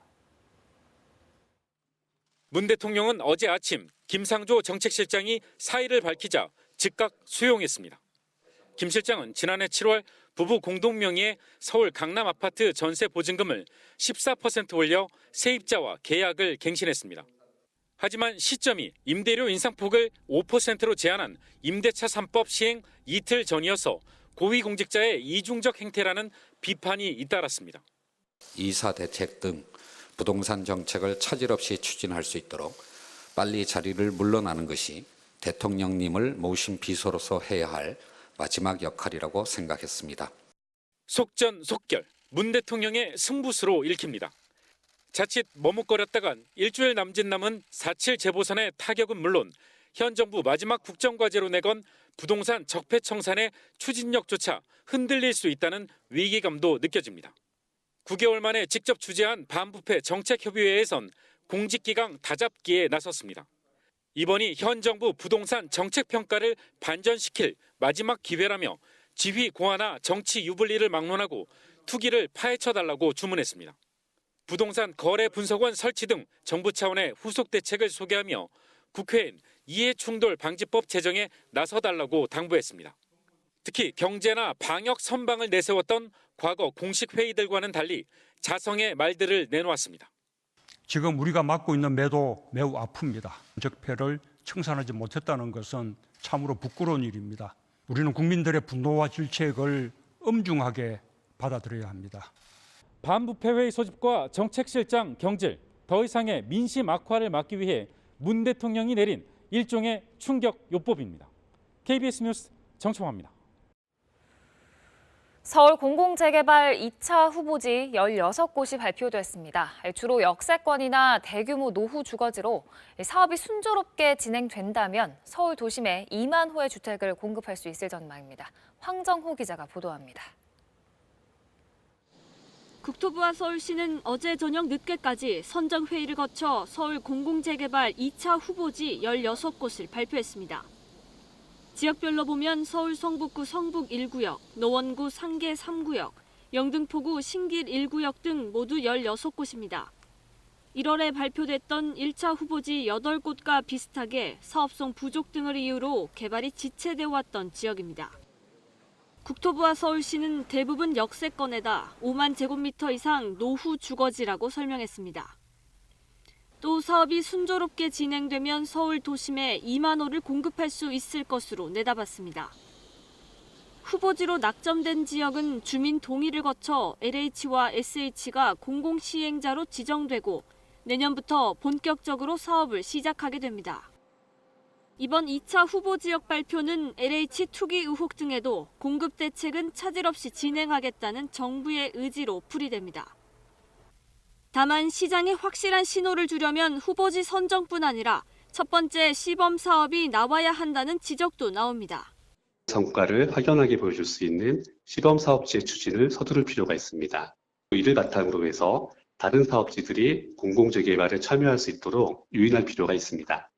정부와 서울시는 이번에 선정된 2차 공공재개발 후보지를 오늘부터 토지거래 허가구역으로 지정해 투기자금 유입을 막기로 했습니다. KBS 뉴스 황정호입니다. 북한의 김여정 노동당 부부장이 문재인 대통령의 북한 미사일 발사 관련 발언을 강하게 비난했습니다. 김 부부장은 오늘 조선중앙통신을 통해 담화를 내고 문 대통령이 지난 26일 서해 수호의 날 기념식에서 한 연설을 지난해 7월 국방과학연구소를 방문했을 때의 발언과 대조하면서 남과 북의 같은 탄도미사일 시험을 놓고 다르게 말한다며 강하게 비판했습니다. 한편 김 부부장은 이번 담화를 노동당 중앙위원회 선전선동부 부부장 명의로 발표해 현재 선전선동부에서 일하고 있는 것으로 확인됐습니다. 오세훈 후보의 부인과 처가 소유의 서울 내곡동 땅에 대한 2005년 측량 당시 입회에 서명을 한 사람은 이 오 후보가 앞서 밝힌 입장과 달리 큰 처남이 아닌 장인으로 알려졌습니다. 이 가운데 오 후보 측은 국토정보공사에 신청해 받은 입회 서명 기록을 공개하지 않고 있는데요. 송명훈 기자가 보도합니다. 2005년 6월 10일 서울 내곡동 땅에 대한 측량을 신청한 사람은 오세훈 후보 큰처남 송모 씨입니다. 오세훈 후보 측은 3일 뒤에 이뤄진 실제 측량에서도 장인과 큰처남이 입회했다고 주장해왔습니다. 큰처남은 입회했을 뿐만 아니라 땅 소유주이기 때문에 측량 결과도에 입회 서명도 했을 거라는 겁니다. 현장에 누가 입회했는지가 다 기록이 돼 있을 거예요. 그래서 그걸 정보 공개 청구를 오늘 중으로 합니다. 그러니까 서류가 제일 정확하죠. 국민의힘은 KBS에 대한 고발장에서도 오 후보 장인은 이해관계인이 아니기 때문에 입회 서명이 불가능하다고 주장했습니다. 어제 오전 9시쯤 역시 땅 소유자 중 한 명인 오 후보의 작은 처남이 국토정보공사 서울 강남 서초지사를 직접 방문해 내곡동 땅 두 필지의 측량 결과도를 신청했습니다. 결과는 오후 5시 10분쯤에 신청인에게 이메일로 전달됐습니다. 서류가 나오면 그걸로 모든 게 다 해명이 끝날 거라고 생각을 하는데 그러나 오 후보 측은 당초 입장과 달리 측량 결과도를 공개하지 않고 있습니다. KBS 취재 결과 오 후보 측이 받은 측량 결과도에 입회 서명한 사람은 큰처남이 아닌 장인 정모 씨인 것으로 알려졌습니다. 오세훈 후보와 국민의힘 주장과 다른 결과가 나온 겁니다. 큰처남 송모 씨가 입회 서명했다면 측량 당일 오세훈 후보를 현장에서 봤다는 경작인들과 측량팀장의 기억은 신뢰성이 떨어지게 됩니다. 그동안 오 후보 측은 큰처남의 입회 서명을 주장하며 이들의 기억을 배척해왔습니다. 그럼에도 불구하고 오세훈 후보의 주장대로 송모 씨가 입회를 했다면 왜 소유주가 직접 입회 서명을 하지 않았는지 추가 해명이 필요해 보입니다. KBS 뉴스 송명훈입니다. 이 내곡동 땅 문제를 둘러싼 논란은 어제 처음 열린 TV 토론으로도 이어져서 박영선 후보와 오세훈 후보 간에 한참 설전이 오갔습니다. 기타 정책을 둘러싼 공방도 상당수가 부동산과 관련된 것이어서 이번 서울시장 선거는 단연 부동산 문제가 최대 관건이 되는 분위기입니다. 보도에 김수연 기자입니다. 민주당 박영선 후보는 정부의 부동산 정책과 선을 그으며 5년 동안 30만 호 주택 공급을 약속했습니다. 잘했다고 생각하지 않습니다. 박영선이 시장이 되면 부동산 정책 많은 변화가 있을 것입니다. 국민의힘 오세훈 후보는 부동산 정책 실패를 부각하며 재건축 재개발 물량을 서둘러 풀겠다고 했습니다. 정말 못 쓸 짓을 국민 여러분들께 했습니다. 시장이 되면 바로 한 달 내에 초스피드로 신속한 주택 공급을 시작하겠습니다. 오 후보 처가의 내곡동 땅 관련 의혹을 두고는 첨예한 설전이 이어졌습니다. 추가로 더 받으신 거 있습니까? 없습니다. 단독 주택 용지를 특별 분양 공급을 받았다. 추가로. 그렇게 답변이 왔습니다. 거짓말하시네요. 재산인데 그거를 제가 어떻게 정확히 알겠습니까? 계속 말 바꾸기 3번째입니다, 지금. 그렇죠? 자, 측량 현장에 가셨습니까? 안 가셨습니까? 안 갔습니다. 기억 앞에서는 참 겸손해야 된다고 생각을 하고요. 공약의 실현 가능성을 놓고는 서로 면박이 오가기도 했습니다. 엉터리로 계산을 하시면 안 되는 거죠. 남을 공격하려면 정확한 데이터를 가지고 얼마나 버느냐에 따라 달라요. 그러니까 지금 전혀 공부가 안 돼 있으신 거고요. 10년 전 보궐선거의 원인이었던 무상급식 주민투표와 이번 선거의 원인인 박원순 전 시장 성추행 사건을 놓고도 공방을 벌였습니다. 무상급식에 대해서 확실한 본인의 입장을 좀 밝히시고요. 지금 얘기를 하잖아요. 네, 이것 때문에 보궐선거가 있었어요. 그렇죠? 네. 보궐선거라는 의미에서는 똑같아요. 선거는. 아, 성추행에 의한 보궐선거와 똑같군요. 성추행에 의한 보궐선거와 박영선 똑같다는 후보님의 뜻이 아니라 생각에는 똑같군요, 가치가. 또 저런 식으로 얘기하시네. 두 후보가 서로의 말을 경청하는 경우는 찾기 힘들 정도였습니다. KBS 뉴스 김수연입니다. 무소속이거나 소수 정당 소속으로 출마한 서울시장 후보들도 별도의 토론회를 가졌습니다. 기성 정치권에서는 생각지도 못했던 톡톡 튀는 정책 아이디어들도 꽤 많았는데요. 김지숙 기자가 정리해드립니다. 먼저 코로나19에 따른 피해 지원 방안을 묻자 기본소득당 신지혜 후보는 기본소득을 모든 서울 시민에게 30만 원 재난 기본소득 지급하겠다는 것인데요. 국가혁명당 허경영 후보는 자영업자 현금 지원을 제시했습니다. 영세 자영업자는 코로나로 피해를 받든 안 받든 5천만 원의 현금을 배정하겠습니다. 신자유민주연합 배영규 후보와 무소속 이도엽 후보도 자영업자 맞춤형 지원책을 제안했습니다. 5인 이하 골목 상권 종사자에게 모든 세금 신고 의무 이런 것을 다 면제해주고 무이자 융자 지원을 하는데 제 생각으로는 장기로 융자해야 된다고 생각합니다. 각 후보 특성에 따라 여성과 성소수자를 위한 공약도 나왔습니다. 일자리, 특히 승진에서 여성이 차별받는 현실을 바꾸기 위해 서울시 산하 공기관 임원의 50%를 여성으로 확보하겠습니다. 불평등과 사각지대가 많아지고 있습니다. 소수자청을 신설하고 소수자 시민의 경제 건강 대책 마련하겠습니다. 부동산 문제 해법도 내놨습니다. 노후화된 연립주택 등이 4동 이상 연이어 위치하고 있을 경우 아파트로의 재건축에 대한 행정 편의를 도모할 수 있는 임대주택 물량은 영구임대주택을 제외하고는 6.3%밖에 되지 않습니다. 20%까지 끌어올릴 것을 제안드립니다. 여당의 정책 방향을 지적하기도 했습니다. 민주당조차 공시지가 상승률 속도 조절해야 한다고 하고 있습니다. 하지만 주택연금, 역모기지론 같은 제도 활용하면 보유세 충분히 낼 수 있습니다. 잇따른 막말 논란에 정책 선거가 실종됐다는 비판이 나오는 가운데 이들은 소외계층 등 문제에 초점을 맞추며 자신을 선택해달라고 호소했습니다. KBS 뉴스 김지숙입니다.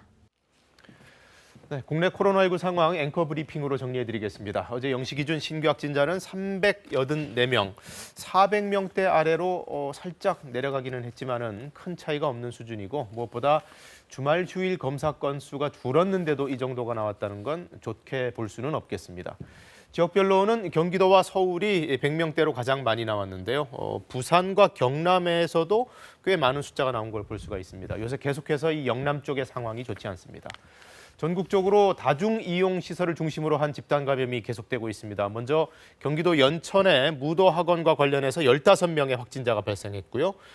성남의 노래방과 관련해서도 3명의 확진자가 더 나와서 누적 감염자 수가 50명까지 늘었습니다.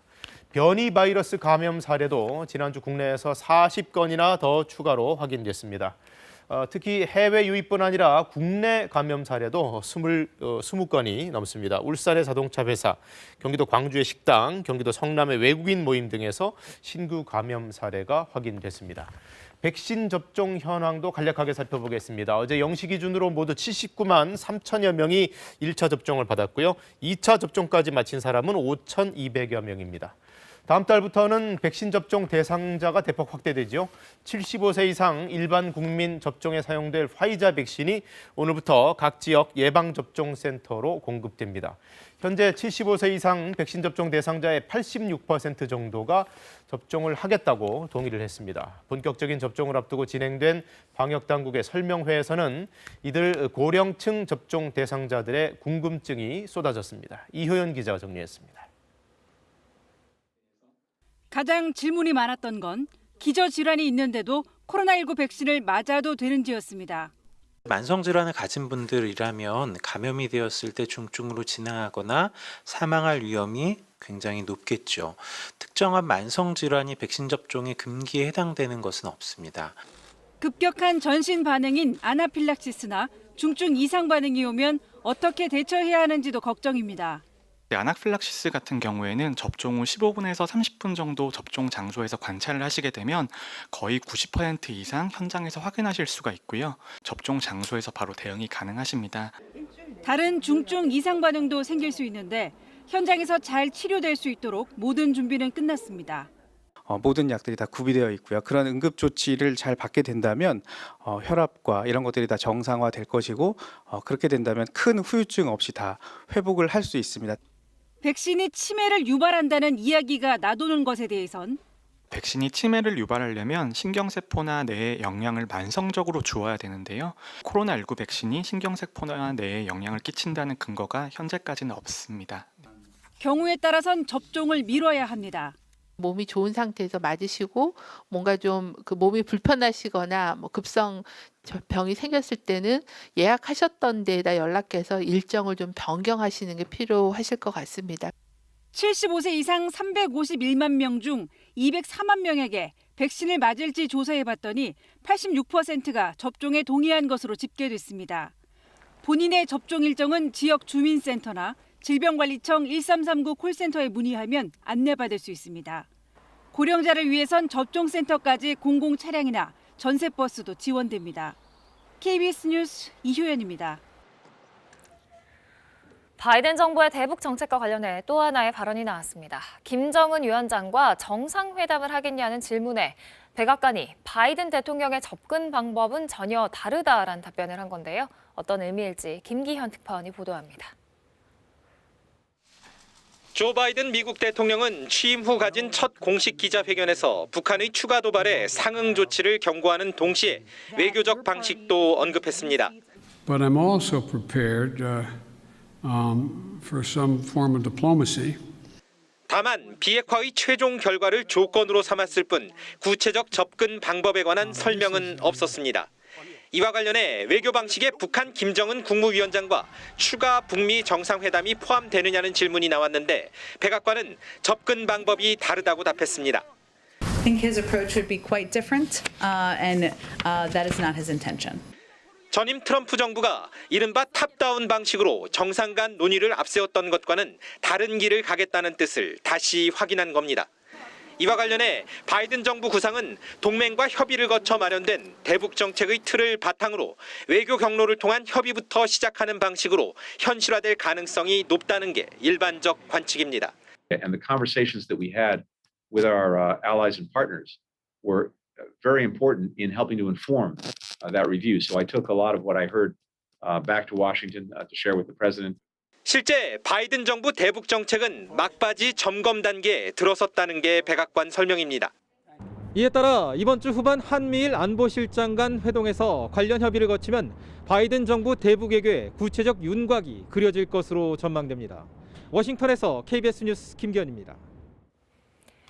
수에즈 운하의 통학이 일주일 만에 재개됐습니다. 자초됐던 대형 컨테이너 선박이 모래톱을 빠져나와 항해를 시작했는데요. 두바이에서 박석호 특파원이 전해왔습니다. 수에즈 운하를 가로막고 있던 컨테이너선 에버 기브노가 어제부터 항해를 시작했습니다. 지난 23일 모래 폭풍 속에 방향을 잃고 선수와 선미가 운하 가장자리 모래톱에 좌초된 지 일주일 만입니다. 군안업체들은 선체가 걸려있던 곳에 모래를 파낸 뒤 먼저 선미를 물에 띄웠고 그 뒤 배를 뒤로 잡아당겨 선수 부분도 모래톱에서 빼냈습니다. It's parallel. They can move the ballast water and some of the fuel from the front to the rear of the vessel, and as that stern sinks down, the bow pops up a little bit.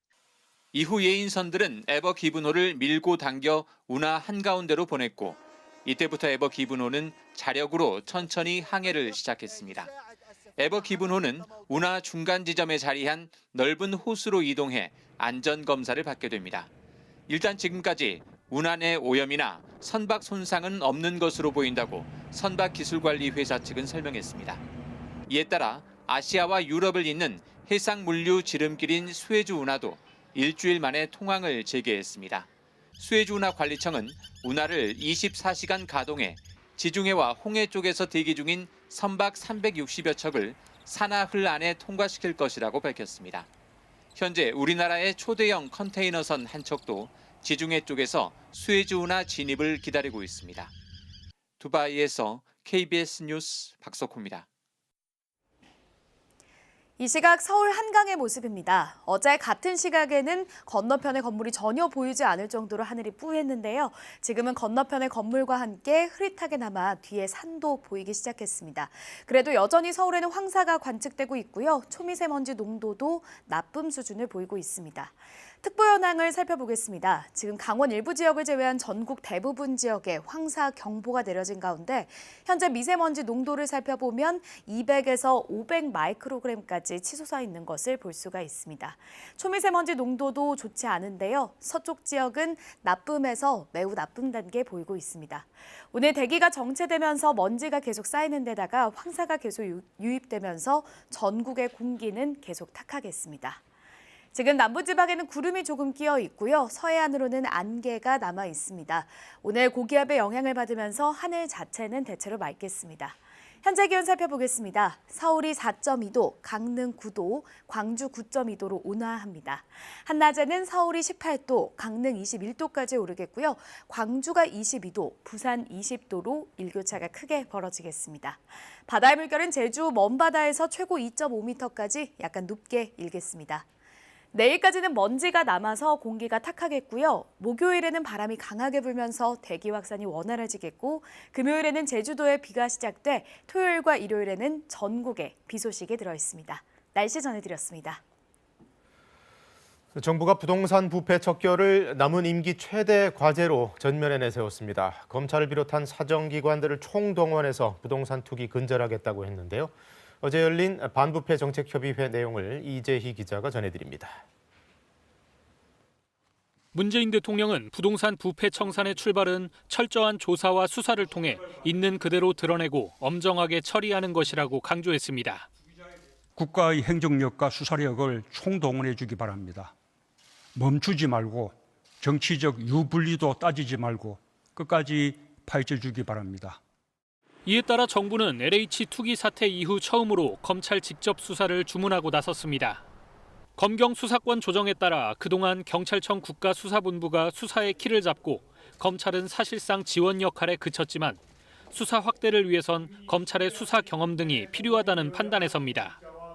검찰은 법이 허용하는 범위 내에서 적극적으로 직접 수사를 할 것입니다. 부동산 부패 관련 송치 사건과 검찰 자체 첩보로 수집된 6대 중대 범죄는 직접 수사하도록 하겠습니다. 현재 3기 신도시 관할 검찰청에 설치된 부동산 투기 전담 수사팀이 전국 43개 검찰청으로 확대되고 500명 이상의 검사와 수사관이 투입됩니다. 이와 관련해 대검찰청은 부장회의를 열어 기존의 부동산 부패 사건을 재검토하기로 하는 등 직접 수사 방안을 논의했습니다. 정부는 기존 경찰 수사 인력도 1,500명 이상으로 배로 늘리고 국세청과 금융위에도 전담팀을 설치해 전국적으로 부동산 투기 사범을 철저히 색출하겠다고 밝혔습니다. 범정부 총력 대응체계 구축을 통해 현재 발생한 불법 행위를 철저히 찾아내어 일벌백계 하겠습니다. 특히 투기 비리 공직자는 전원 구속 수사를 원칙으로 하고 법정 최고형을 구형하겠다고 밝혔습니다. 불법 투기로 얻은 범죄 수익은 적극적인 몰수 추징으로 전액 환수하겠다고 강조했습니다. KBS 뉴스 이재입니다. 정부가 이번 대책에 투기 예방에서부터 처벌 그리고 환수까지 할 수 있는 거의 모든 수단을 녹여넣은 걸 보면 그만큼 부동산 문제가 현 정부의 가장 절박한 화두가 됐음을 알 수 있습니다. 그물망처럼 촘촘히 전방위적인 대책들을 깔아놓겠다는 건데 김수연 기자가 좀 더 자세히 들여다봤습니다. 정부 대책의 첫 번째는 거미줄같이 촘촘한 감시망입니다. 먼저 차익을 노린 단기 투기 자금의 유입을 막기 위해 양도소득세를 강화합니다. 내년부터 2년 미만 보유한 토지를 팔면 차익의 최고 70%를 양도세로 내야 합니다. 자금줄도 조입니다. 땅을 살 때 받는 대출에도 주택처럼 담보 인정 비율, 즉 LTV 규제를 신설합니다. 면적도 1000제곱미터 이상이거나 5억 원이 넘는 땅을 산다면 자금 조달 계획서를 내야 합니다. 공직자 재산에 대한 관리도 더 꼼꼼해집니다. 앞으로 모든 공직자는 본인과 가족의 재산을 등록해야 하고 특히 부동산과 관련된 일을 하는 공무원과 공공기관 직원들은 무주택자나 상속처럼 불가피한 때에만 집이나 토지를 살 수 있습니다. 관련 업무를 수행하는 공직자는 직무 관련 지역의 신규 부동산 취득을 엄격히 제한하겠습니다. 이런 감시망을 피한 투기는 새로 만들어지는 부동산 거래 분석원의 이상거래 시스템과 투기 신고센터를 통해 이중으로 찾아냅니다. 최고 1,000만 원인 포상금도 10억 원까지 늘어납니다. 땅 중심의 기획조사도 수시로 진행됩니다. 투기로 적발되면 부당이득 액수에 따라 처벌이 더 강해지고 얻은 이득의 최대 5배를 환수합니다. 토지와 이주 보상에서도 아예 제외됩니다. 다만 이런 체계를 완전히 갖추는데 어느 정도 시간은 필요합니다. 금융정보 시스템이 조회되기 전까지는 차명 계좌는 범죄 내지는 수사적 차원에서 좀 더 적극적인 노력이 있어야 되지 않을까. 정부는 이번 사태의 시작점인 LH 조직 개편도 마무리 중이라며 신규 택지 입지 조사 업무를 분리하는 내용 등을 담아 곧 발표하기로 했습니다. KBS 뉴스 김수연입니다. 미얀마 사태와 관련해 규탄 성명만 낼 게 아니라 국제사회가 보다 실효성 있는 조치를 취해야 한다는 목소리가 커지고 있는데요. 이를 주도해야 할 유엔은 정작 대응이 미진합니다. 중국 등의 반대를 의식한 건데 이른바 유엔 무용론이 다시 불거지고 있습니다. 뉴욕 한보경 특파원이 보도합니다. 지난해 7월 시리아에 구호품을 공급하는 국경 초소 유지와 관련한 유엔 안보리 결의안이 러시아와 중국의 반대로 부결됩니다. The draft resolution has not been adopted owing to the negative votes of two permanent members of the council. 유엔 안보리는 5개 상임이사국이 모두 찬성을 해야 결의안 채택이 가능한데 시리아 정부군을 지원하는 러시아는 이렇게 시리아 문제와 관련해서만 안보리에서 15차례 거부권을 행사했습니다.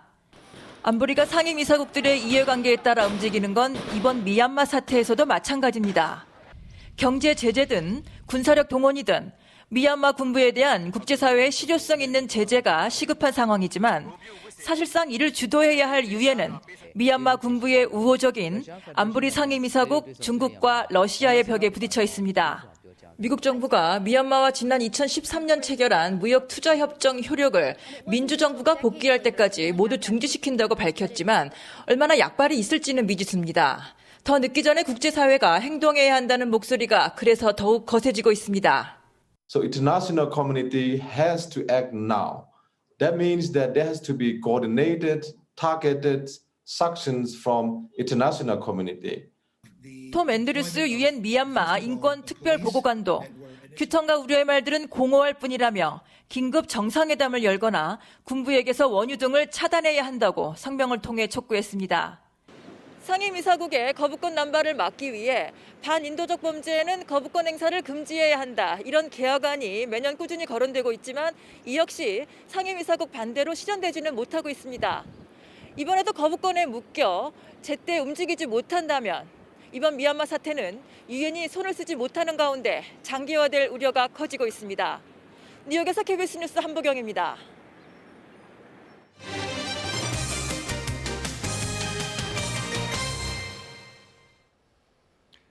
부동산 선거라 할 만큼 서울시장 후보들이 연일 주택 공급 공약을 내놓고 있습니다. 그런데 서울 시민의 과반을 차지하는 세입자를 위한 공약은 찾아보기 힘들다는 지적도 있습니다. KBS가 주거 관련 시민단체들과 함께 박영선, 오세훈 후보의 주거 공약을 점검해 봤는데요. 현실성이 있는지 구경하 기자가 짚어봤습니다. 청년 가구 18은 세입자입니다. 임차인이 보호받을 수 있는 임대시장 관리가 절실하지만 서울시장 후보들의 청년 주거 공약은 임대료 지원에 초점이 맞춰 있습니다. 결과적으로 보증금으로 다 쓰일 수도 있게 되는 것 아닌가 싶어요. 그래서 청년들의 주거 안정 정책이 아니라 임대인들의 보증금을 보장해주는 지원 정책으로도 악용될 수 있을 여지가 충분히 있다고 봅니다. 서울 시민의 57%는 세입자, 전국에서 세입자 비율이 가장 높습니다. 서울시 같은 지자체는 세입자 보호를 위해 전월세 인상률을 5%보다 낮출 수 있게 됐습니다. 하지만 두 후보 모두 관련 공약은 내놓지 않았습니다. 시장이 되면 바로 할 수 있는 임대차 시장 감독 대신 후보들은 임대주택을 공약했습니다. 반값 아파트, 평당 1,000만 원의 반값 아파트를 토지 임대부 방식으로 분양해드리겠다. 민간 토지 임차형으로 건설된 주택은 청년과 신혼부부 등을 위한 장기 전세주택으로 공급을 할 예정입니다. 양 후보의 공약을 분석한 주거 관련 시민단체들은 박영선 후보의 공약은 공급 규모와 예산 등 세부 계획이 부족해 실현 가능성이 높지 않고 오세훈 후보의 공약은 매입 단가가 공공임대의 3배에 달해 재정적으로 지속 가능하지 않다고 평가했습니다. 상당히 많은 재정이 투입이 돼야 되는 건데 그 부분에 관해서 전혀 없다라는 건 얘가 실현할 의지가 있는지에 관해서 의심할 수밖에 없을 정도로 공약이 저희가 보기에는 엉성하다. 주택을 예를 들어 20만 채, 30만 채 짓는다고 해서 서울 시민들이 다 그 20만 채에 들어가서 살 수 있는 게 아니거든요. 내 집이 조금이라도 개량이 되고 내 주변에서 뭔가 서비스가 조금이라도 더 개선이 되는 것, 이걸 바라는 거거든요. 재개발 재건축 활성화와 관련해 박영선 후보는 입장이 명확하지 않고 오세훈 후보는 뉴타운 사업에 대한 반성이 없다는 지적도 나왔습니다. 시민단체들은 박영선 후보에겐 보다 구체적인 주거복지 정책을, 오세훈 후보에겐 시장 과열 우려에 대한 해소 방안을 보완해달라고 요구했습니다. KBS 뉴스 구경합니다. 부산에서는 유흥업소에서 시작된 코로나19 확산으로 닷새 만에 누적 확진자 수가 83명으로 늘었습니다.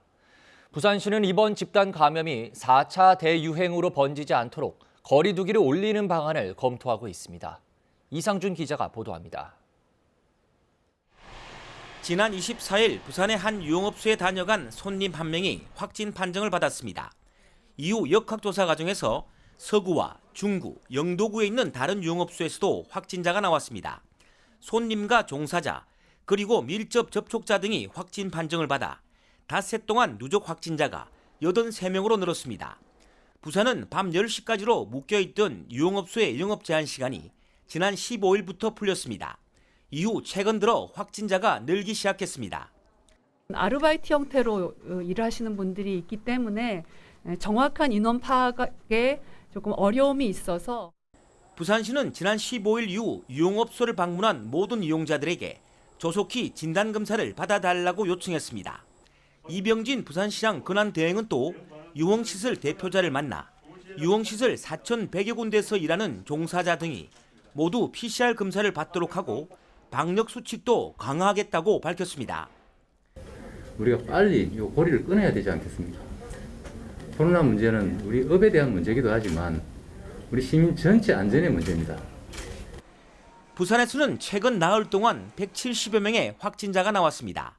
유흥업소뿐만 아니라 냉장업체 등에서도 연쇄 감염이 발생했습니다. 이처럼 최근 부산 확진자 발생 숫자가 가파르게 치솟고 있어 4차 대유행이 오는 게 아니냐는 우려까지 나오고 있습니다. 부산시는 확산세가 잡히지 않을 경우 거리두기 단계를 올리는 방안을 검토하고 있습니다. KBS 뉴스 이상준입니다. 소설 동백꽃과 봄봄, 우리나라 근대 문학의 대표 소설가 김유정의 작품들입니다. 어제는 김유정 작가의 84주기 기일이었는데요. 작가의 고향인 강원도 춘천에서는 해마다 이날 추모제를 열어왔는데 올해는 2개의 추모제가 열렸습니다. 어찌 된 사연인지 노지영 기자가 취재했습니다. 김유정, 당신을 그립니다. 봄이 오면 화창을 깨고. 강원도 춘천의 김유정 문학촌입니다. 근대 문학의 거장 김유정의 84주기 추모제가 열리고 있습니다. 춘천 문화재단이 청풍김 씨 문중 김유정 문학촌과 공동으로 마련한 행사입니다. 비슷한 시간 문학촌에서 7km에서 8km 정도 떨어진 김유정 문학비 앞입니다. 또 하나의 추모제가 열리고 있습니다. 김유정 기념사업회가 춘천 문인협회와 손을 잡았습니다. 같은 날 같은 추모제 2개가 열린 겁니다. 사상 처음 있는 일입니다. 여러 단체에서 여러 기관에서 행사를 하는 건 굉장히 환영할 만한 일입니다. 그러나 추모제라고 할 때는 유족과 문중이 중심이 돼서 김유정 선생님을 기리고 선양하는 게 목적이기 때문에 저희들이 시민의 자발적인 후원금과 우리 그 이사님들의 후원금 이런 것으로 두 개의 추모제는 춘천문화재단과 김유정 기념사업회의 갈등의 결과입니다. 갈등이 표면화된 건 지난해부터입니다. 기존의 김유정 문학촌과 문학상 시상은 기념사업회에서 위탁받아 했었습니다. 그런데 문화재단이 기념사업회에 위탁을 하지 않고 지난해부터 문학촌 운영과 문학상 시상을 직접 맡아 하기 시작했습니다. 두 기관은 앞으로 문학상 시상도 문학제도 각각 따로 진행하겠다고 밝혀 김유정 선양 사업을 둘러싼 갈등은 당분간 계속될 것으로 보입니다. KBS 뉴스 노지영입니다. 완연한 봄 기운 속에 서해안 갯벌에서는 제철을 맞은 바지락 채취가 시작됐습니다. 지난해 여름 긴 장마와 폭우의 영향으로 올해의 바지락 수확량은 다소 줄 전망이지만 맛과 크기는 오히려 좋다고 합니다. 유진환 기자의 보도입니다. 전국 바지락 최대 생산지로 꼽히는 태안 근소만. 바닷물이 빠져나가자 드넓은 갯벌이 모습을 드러냅니다. 어민들은 100여 대의 경운기에 나눠 타고 갯벌 작업장으로 나아갑니다. 갯벌 곳곳을 긁어내면 한 움큼씩 쏟아져 나오는 바지락. 겨우내 중단했던 바지락 채취가 넉 달여 만에 재개되면서 갯벌에도 봄이 찾아왔습니다. 바지락은 산란을 앞둔 이맘때가 제철로 맛과 품질이 가장 뛰어납니다. 꽃 필 때라 바지락이 맛있고 연그리고 지금이 제일 좋을 때예요. 300여 명의 어민들이 올해 첫 수확한 바지락은 10톤가량 모두 일본으로 수출됩니다. 이곳 근소만에선 해마다 7, 8천 톤의 바지락이 생산되는데 지난해 여름 폭우 등의 영향으로 올해는 예년보다 10에서 20%가량 생산량이 감소할 것으로 예상됩니다. 바지락 산지 가격도 킬로그램당 2,300원대로 지난해보다 10%가량 올랐습니다. 작년에 비가 많이 와서 수량은 다소 줄은 걸로 사례되고요. 작년에 비해서 크기와 품질은 좋아진 걸로 생각됩니다.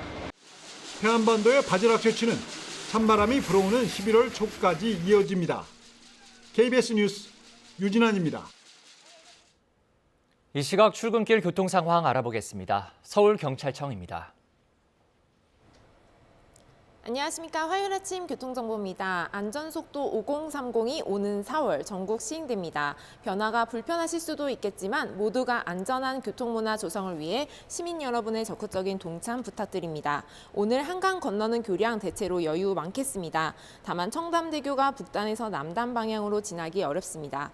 분당 수서로 청담대교 방향 복정부터 정체 만나 수서까지 10분 이상 소요되고 사가정로 용마터널 나와서 장안교 방면으로 전 구간 여유 많겠습니다. 동호로 동대 입구 방향 약수역 부근과 장충 체육관 앞에서 신호대기로 속도 줄고 이후부터는 수월합니다. 서부간선도로 성산 방향 고척교부터 주행속도 약 20km로 떨어지며 통과하기 어렵겠습니다. 이어서 교통통제 및 혼잡 예상 정보입니다. 경부고속도로 서초 IC부터 반포 IC 구간 보수 공사로 오늘 오전 9시부터 오후 6시까지 부분 통제되고 오늘 서울시의회 앞에서 청운 동사무소까지 행진하는 집회 있는데요. 시간은 오늘 오전 10시부터 1시간 30분 동안 진행됩니다. 교통정보였습니다.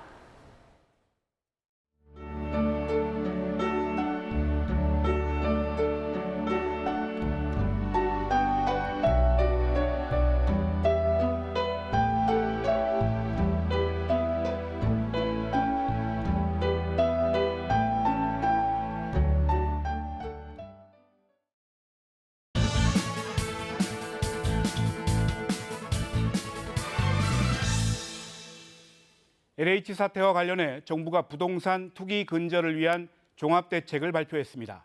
투기 예방을 위한 대책부터 적발과 처벌, 환수에 이르기까지 전 단계에 걸친 대책이 포함됐습니다. 특히 투기 사범 색출을 위해 검찰의 수사 인력을 투입하고 최대 5배까지 부당이득을 환수하기로 한 조치가 눈에 띕니다. 검찰과 경찰은 물론 국세청 등 정부의 모든 역량이 총동원됩니다. 늦은 감은 있지만 국민적 분노를 촉발시킨 부동산 투기 근절을 위한 대책이 총망라됐습니다. 정부의 대책은 주말 당정청 회의와 대통령 주재 반부패 정책 협의회를 거쳐 발표됐습니다. 우선 투기사범 색출을 위한 수사 인력이 2,000명 이상으로 대폭 보강됩니다. 정부합동 특별수사본부 규모가 기존의 2배인 1,500명으로 새로 투입되는 검사와 수사관 등 검찰 인력이 500여 명입니다. 논란이 됐던 검찰의 수사 참여 문제는 검찰에 직접 수사권을 부여하는 것으로 결론냈습니다. 이 밖에 모든 공직자의 재산 등록을 의무화하고 이해충돌 방지법 입법도 서두르기로 했습니다. 문재인 대통령은 이번 LH 사태와 관련해 국민들의 분노와 질책을 엄중하게 받아들여야 한다며 거듭 투기 척결 방침을 강조했습니다. 이를 위해 국가의 모든 행정력과 수사력을 동원해 소속과 지위 고하, 정치적 유불리를 따지지 말고 끝까지 파헤칠 것을 지시했습니다.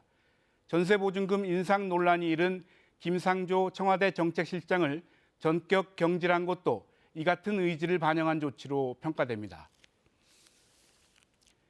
정부는 앞으로 100일간을 부동산 투기 집중 신고 기간으로 운영하기로 했습니다.